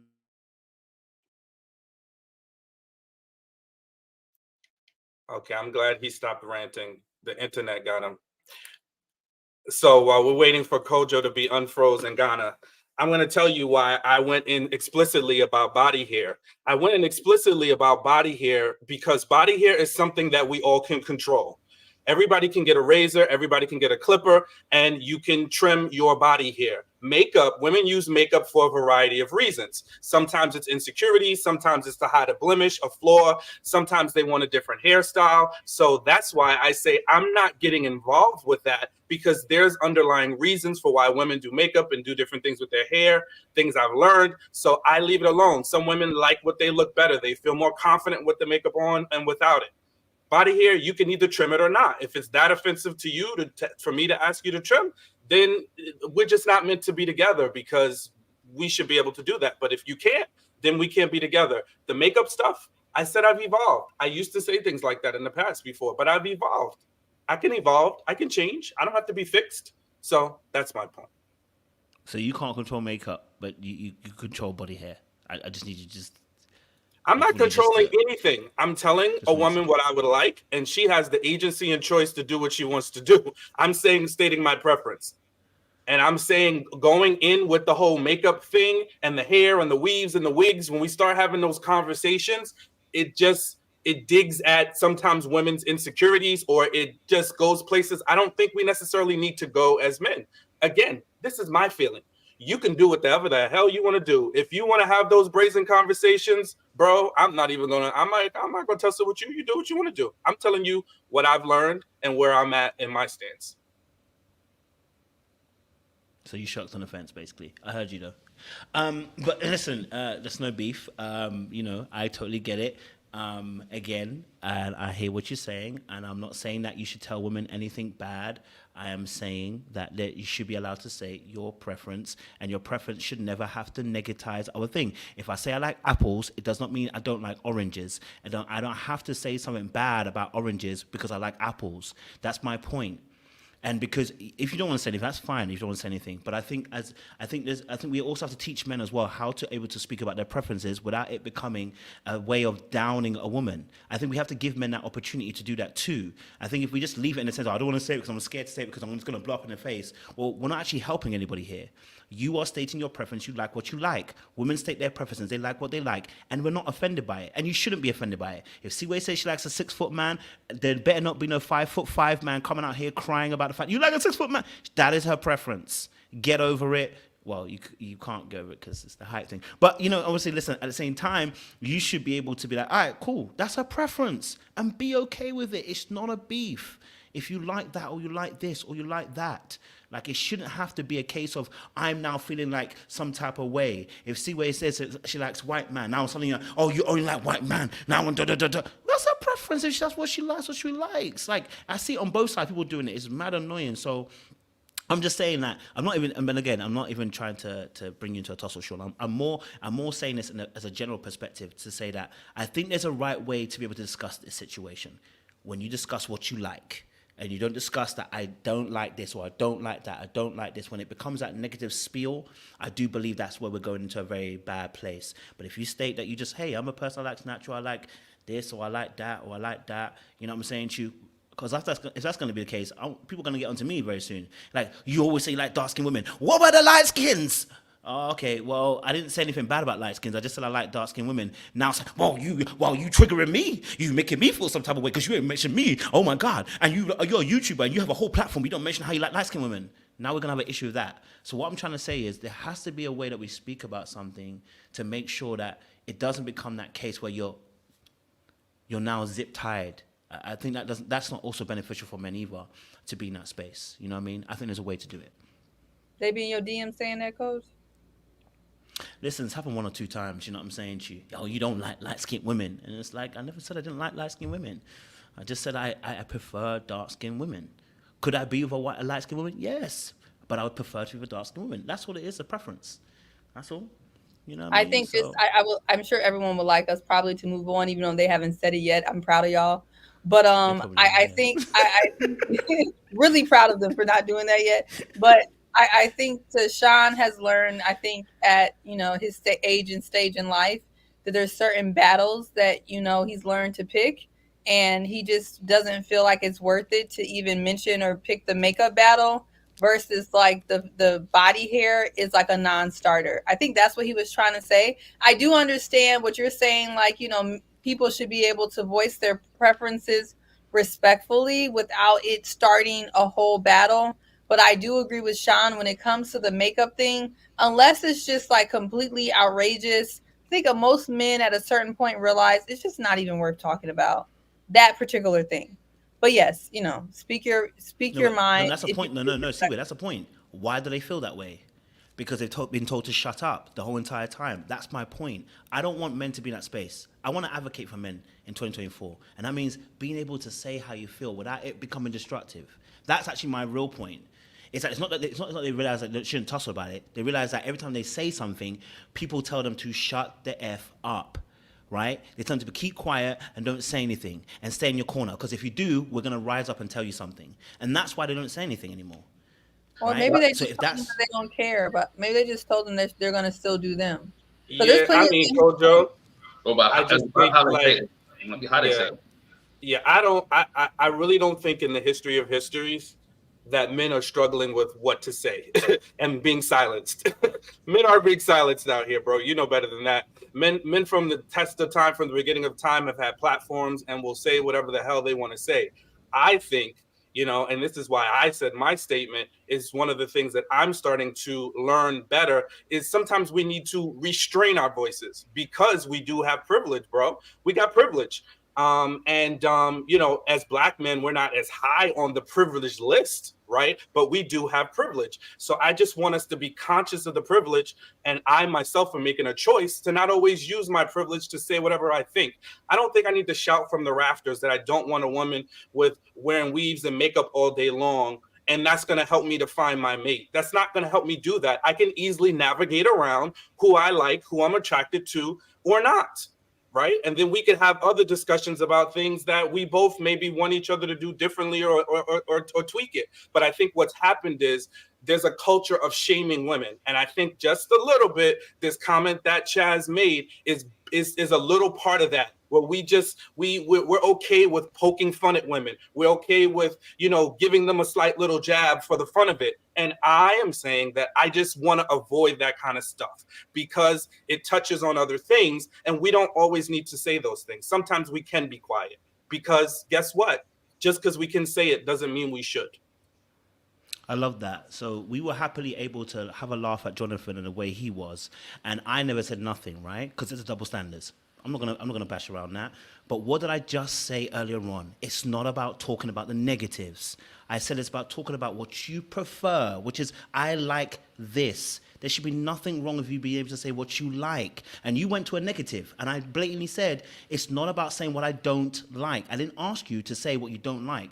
I said, why can't you say what you do like? If you like natural, you should be able to say it. And you're being disingenuous right now too by saying that men don't get told to shut up when they talk about this kind of stuff. Now, what I would say is a lot of men don't know how to discuss this in the most appropriate way because they often go to what I don't like. And if we were a channel that's meant to lead and tell people and teach people how to behave, I think one of the ways we should also do is that as men, this is the way that we should talk about the situation.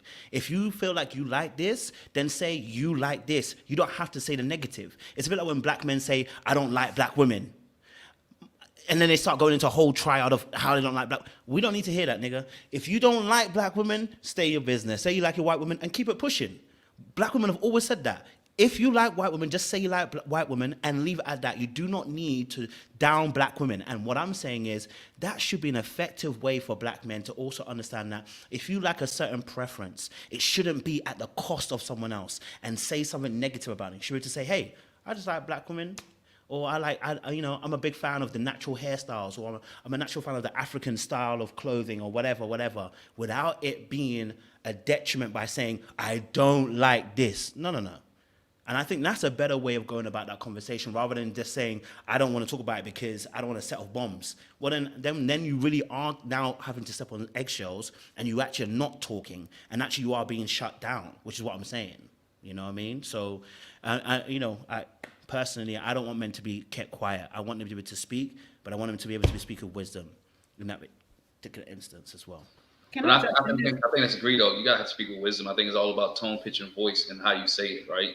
And what you say and how you deal with it. I think you should have a voice on what your preference is. If your preference is your preference, right?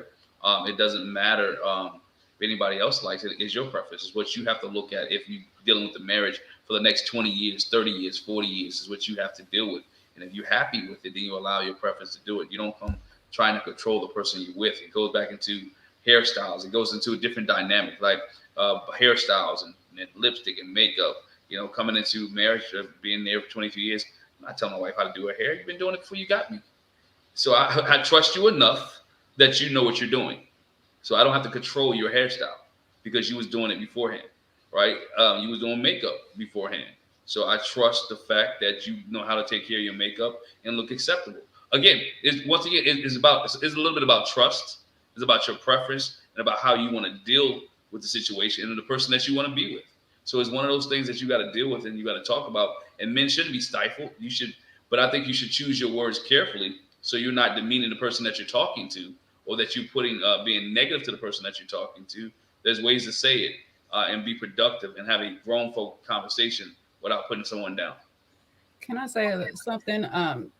Because I'm listening to both Kojo and I'm listening to Sean, and it's like neither one of y'all are wrong and neither one of y'all are right in the whole thing or whatever. Because basically Sean gave where it concerns him more, and he gave his opinion. He voiced it there.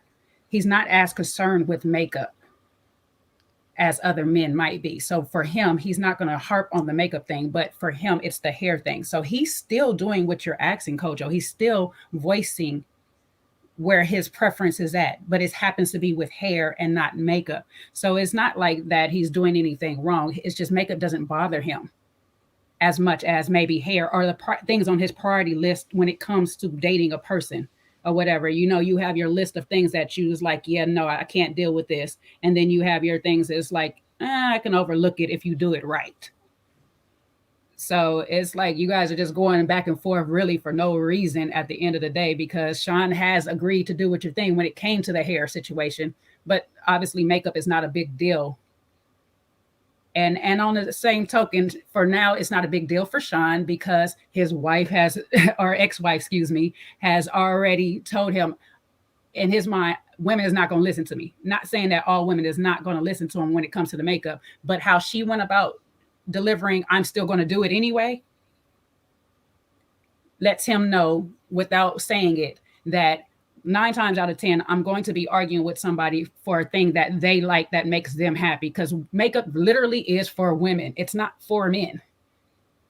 So arguing with women about makeup, yeah, 9 times out of 10 is I'm going to do it anyway because I like to do it. So you can go ahead and about your business, and guess what? You're still going to mess with me because you like other things about me. You want other stuff that makeup is not covering. I don't know. Jay, that was a perfect point. I think you summed it up. No, it wasn't actually. I'm going to argue that it wasn't. It really wasn't, because when he stated his point, the reason why it wasn't. You know me. I like a debate. You know I like a debate. You know I love you, Jay. I like a debate. But you know the reason why I was arguing with him is because he stated by saying makeup it's not a choice, but the hair is a choice, which means he wasn't having the same argument I was having. What he was letting me know was he doesn't like talking about that aspect. We may have different aspects when it comes to makeup. I'm not saying that he can't say he doesn't like makeup or whatever, he won't say hair or whatever, but it's the fact that he made a point, stating off very first off point was there's a difference between makeup because there's different issues that come with makeup. Someone might be a little bit insecure, someone might be a little bit this, someone might that, and there's the difference between hair. So he made a distinction. Once he made that distinction, it was never about the same point. I think the point you're making, Jay, it's a great point, but he never made that. He made a distinction. So when he made a distinction in that particular aspect, right, that's why I said, okay, no, because what's going to happen is what you're now alluding to is that I can't talk about makeup. That's what I was saying. And I'm not saying that you should talk about makeup in a negative aspect. I said, again, focus on what you like. If I don't like makeup, I'm going to say, listen, hey, I like a little bit more little makeup, or I'm a more of a natural makeup. That's what my kind of thing is, and you keep it pushing. What did you hear me say when I made that comment? You heard me, because I just repeated it. I think we just weren't hearing each other. Did I misquote you? It's not about misquoting me. So what happened is, just hold on, bro. What I happened? Said, no, we need to. I said, you can't throw that at me. You can't say to me, "What did I just say?" When I've quoted what you said, and you didn't tell me it's different. What you said. What did I say? I said, "What did you hear me say?" Because I think you misunderstood my intent. So I want to make sure that you didn't understand. You didn't misunderstand what I was saying. So the point of me giving the example of why when women wear makeup is because I was adding context. I was trying to add context in terms of why I made a choice to not go delving into it and making such statements, because I have learned that there's women wear makeup for different reasons. And instead of me making it an issue that's about me when it's really about that woman and why she chooses to do it, I've made a choice to not do it, right? So that's all I'm saying. And from the very beginning, I've said that you can do what you want to do. You know what I mean? Like, I'm not telling you, no, don't do it. You know, I'm not telling you that. I'm saying this is the place that I have arrived at. So that's what I want you to get. Like, this is not something I'm trying to debate you and tell you you're wrong. Like when we had that whole big thing about Sharice and her feelings, right? This isn't there. This is where Sean is, because I have learned some things. And I'm working on learning and being different and handling situations better. So there's certain things that I've made a choice to just let go of because they're just not that important to me. And sometimes we don't know the reason why.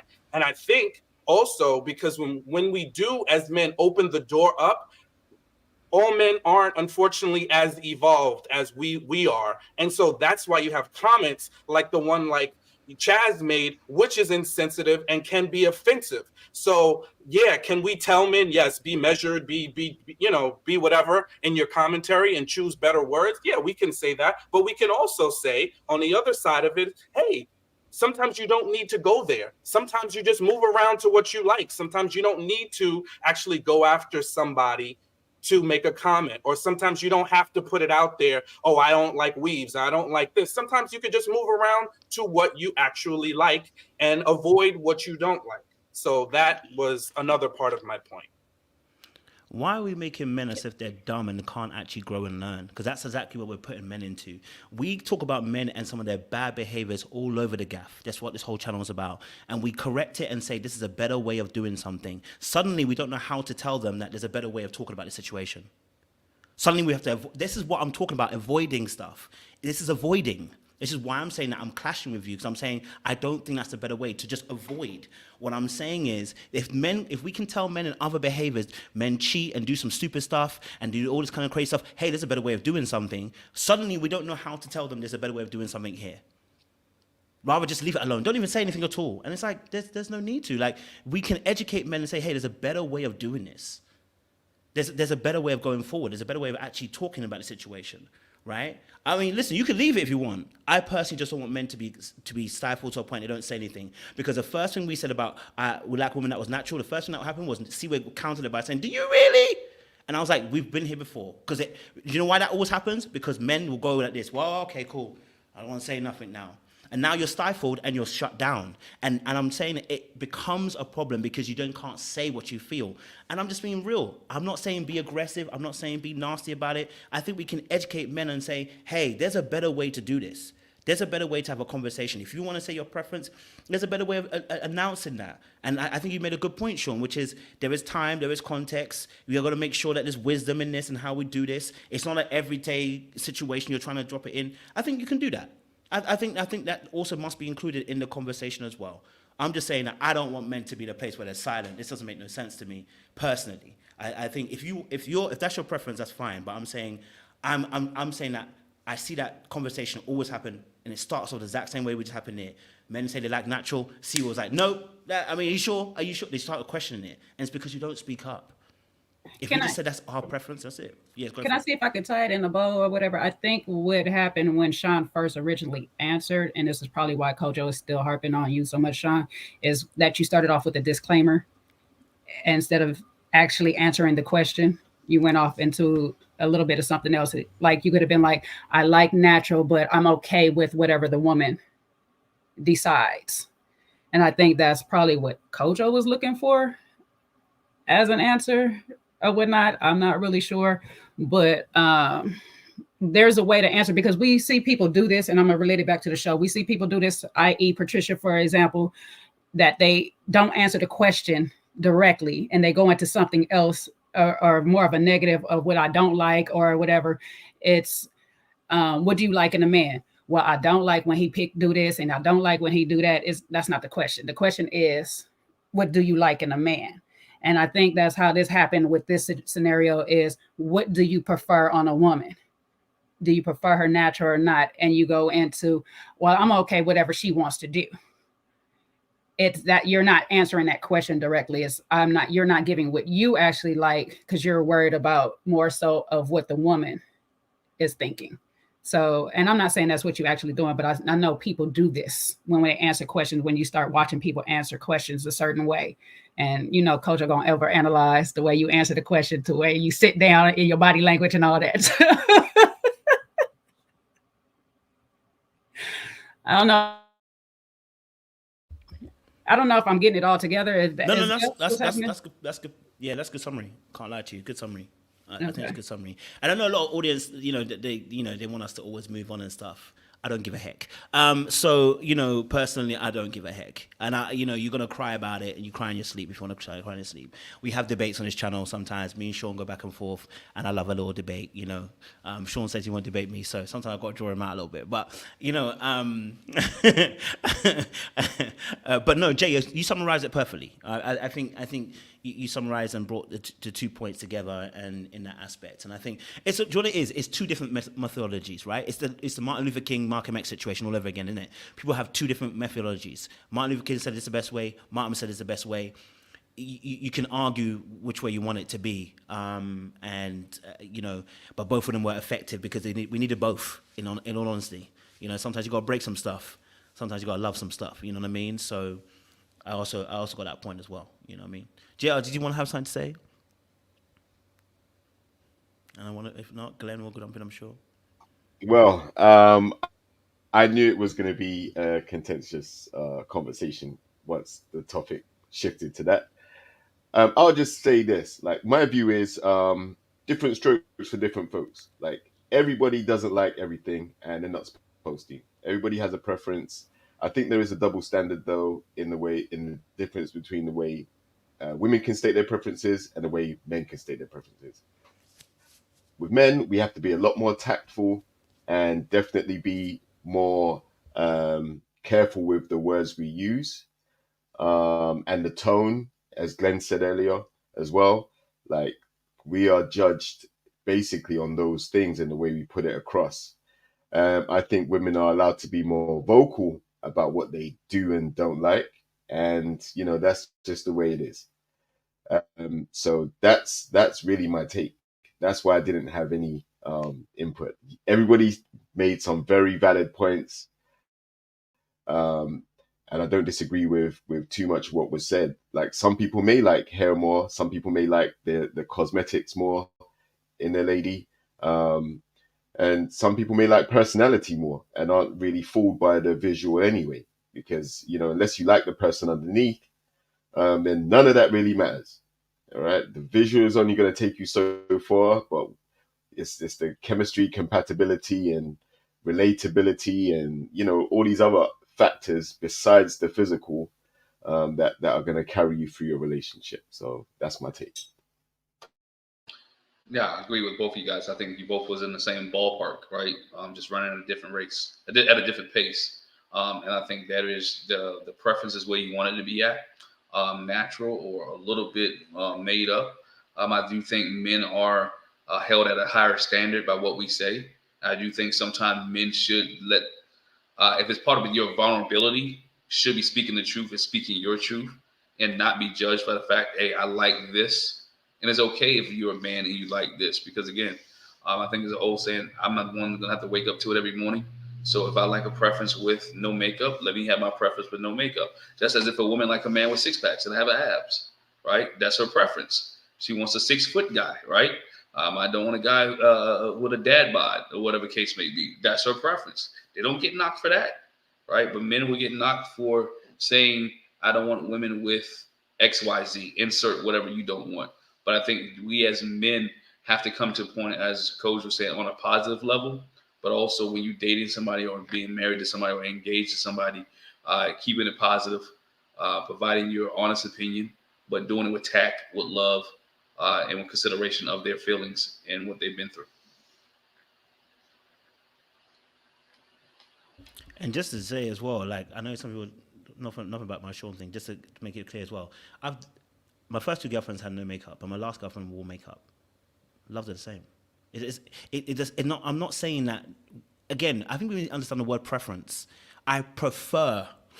It doesn't mean I exclude. And that's, some people are doing the same thing that black men do when they're doing it to black women. It's not about excluding.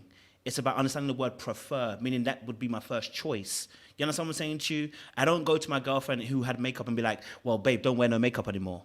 That is stupid on my part. And number 2, that's controlling. That's not what I've said, and I'm not saying that at all. What we're saying is that's my preference. Meaning that if I was to have 2 people look at me, and they were the same person, and one had makeup on, didn't have it, I would prefer, but I would go to the person who didn't have the makeup on because that's what I prefer. But that doesn't mean I wouldn't find another person attractive. Someone said to me, you find Zadia attractive, he has all this makeup. So what, you're not deep in it. I need you to think deeply. This is the word I've come to in Ghana. Think more deeply. The word prefer does not mean that I exclude. It just means that I prefer that particular aspect. Do you know what I'm saying to you? So that's all I'm saying. You know what I mean? So I think we should also understand that point so that people are not offended on both sides. Men and women do this as well. So just put that point there. Good to see you back again, Seaway. You looking ready for the game, baby? Good luck at the game, Seaway. I'll be listening. Congrats on your win. Oh, already. Thank you. Bye. Congrats. Oh, she gone. Yeah, Sorry, Suns you v gonna say Bulls something? tonight. That's My why. headphones went out. What you say, JR? No. Leave it. We said we're not talking about that no more, JR. Leave it alone. We got What's that, off the on it. Gooch? You want me back on it? Suns v Bulls. You want me back on the Suns ball? versus Chicago Bulls You want me tonight. back on the That's balls, why I huh, see you JR? going. You want me back on the ball? Oh Lord.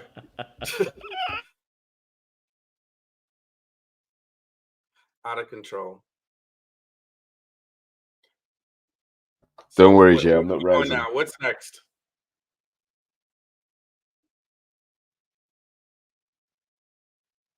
That was it. Unless we're gonna tussle about the preferences of it all some more.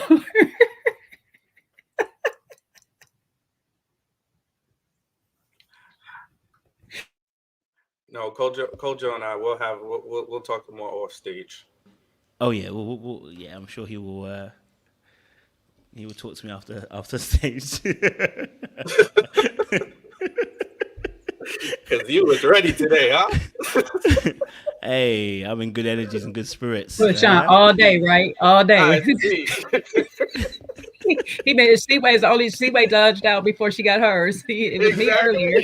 Well, she did. She got a little. She was trying to help. He was like, "No, you're wrong." No, you're wrong. He shut her all the way down. Like, no.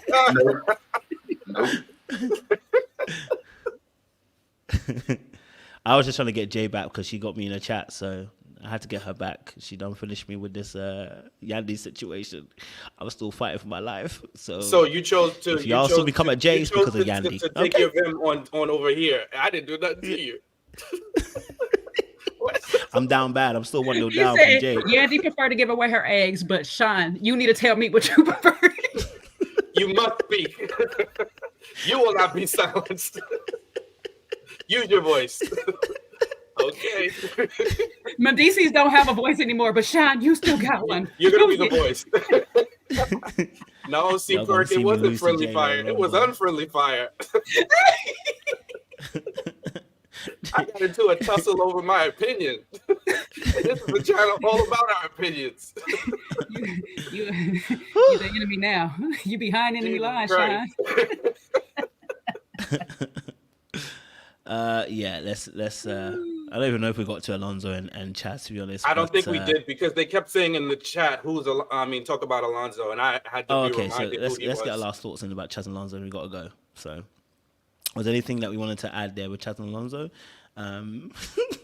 about these two per se? I don't exhausted it by talking about makeup. My bad, guys. I have to reprimand myself. I think he's a little unserious. Which one, Chaz or Alonzo? No, Alonzo. Yeah, I think he's a little unserious. Just in his commentary, I know he says that he is a good time person, and I don't think there's necessarily anything wrong with that. You know, but I don't know. I just I can't pick on a specific thing because I don't remember enough of it. But I just remember his interactions with the ladies not being, thought provoking. That's all. He did say he want to gift the baby to his lady. You know, he want to gift the first child, or that part. And then he's the sugar baby to Patricia, because he's Patricia's sugar baby. She like, oh yeah, that that she like him young and fun or whatnot. And he tried to say he wants to show the ladies his serious side, but then made a little funny face. But he had no game neither. I think he was talking to women. It was like crickets. They didn't even really entertain him. It was like, what are you saying? So I think he's a little immature. But Patricia's gonna love him because he's young and fun, and she's living that she want to live that young life with him. They want to go skating and hold hands together. She might be playing video games with him later on and skateboarding. Who knows? Yeah, it gave me the vibes that she wants to get her groove back. And the conversations he was having, I think there was crickets because, again, he wasn't meshing. The conversation wasn't free flowing. Too much air between what was being said, and that kills the mood, kills the vibe very quickly. It's hard to recover in such a process by the looks of things. So yeah, you just got to shimmy and shake on out of there and move on to the next. And like if he has found at least one lady that's invested in him, and she doesn't mind the age gap, then that's something he may have to examine going forward. But I don't see anything majorly problematic with him. He comes with a very different and unique look to the rest of the guys. He didn't say anything too off-putting. I just think it's a chemistry thing with the ladies that he was sitting there with.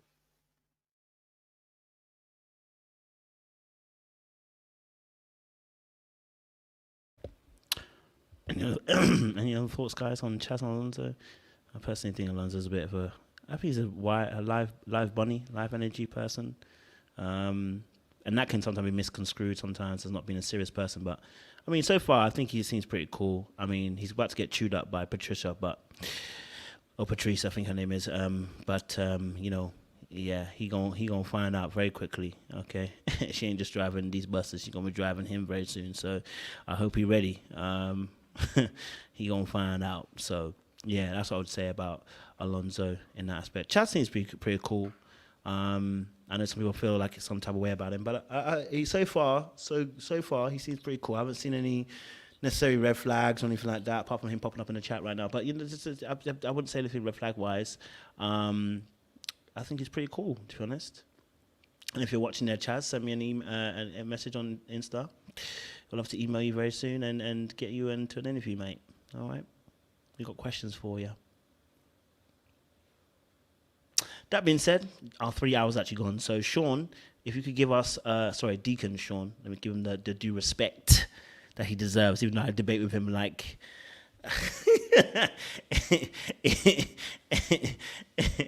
if you could give us the benediction, feel free to take as many shots as you want from the benediction pulpit. You know, the pastors love a little shade in the pulpit. The pastor always just gives a little light shade in the benediction. Just a little. Just a little. And y'all over here applying all this makeup. Just be careful of the people that try to tell you what to do. Are they doing what they supposed to do? Amen.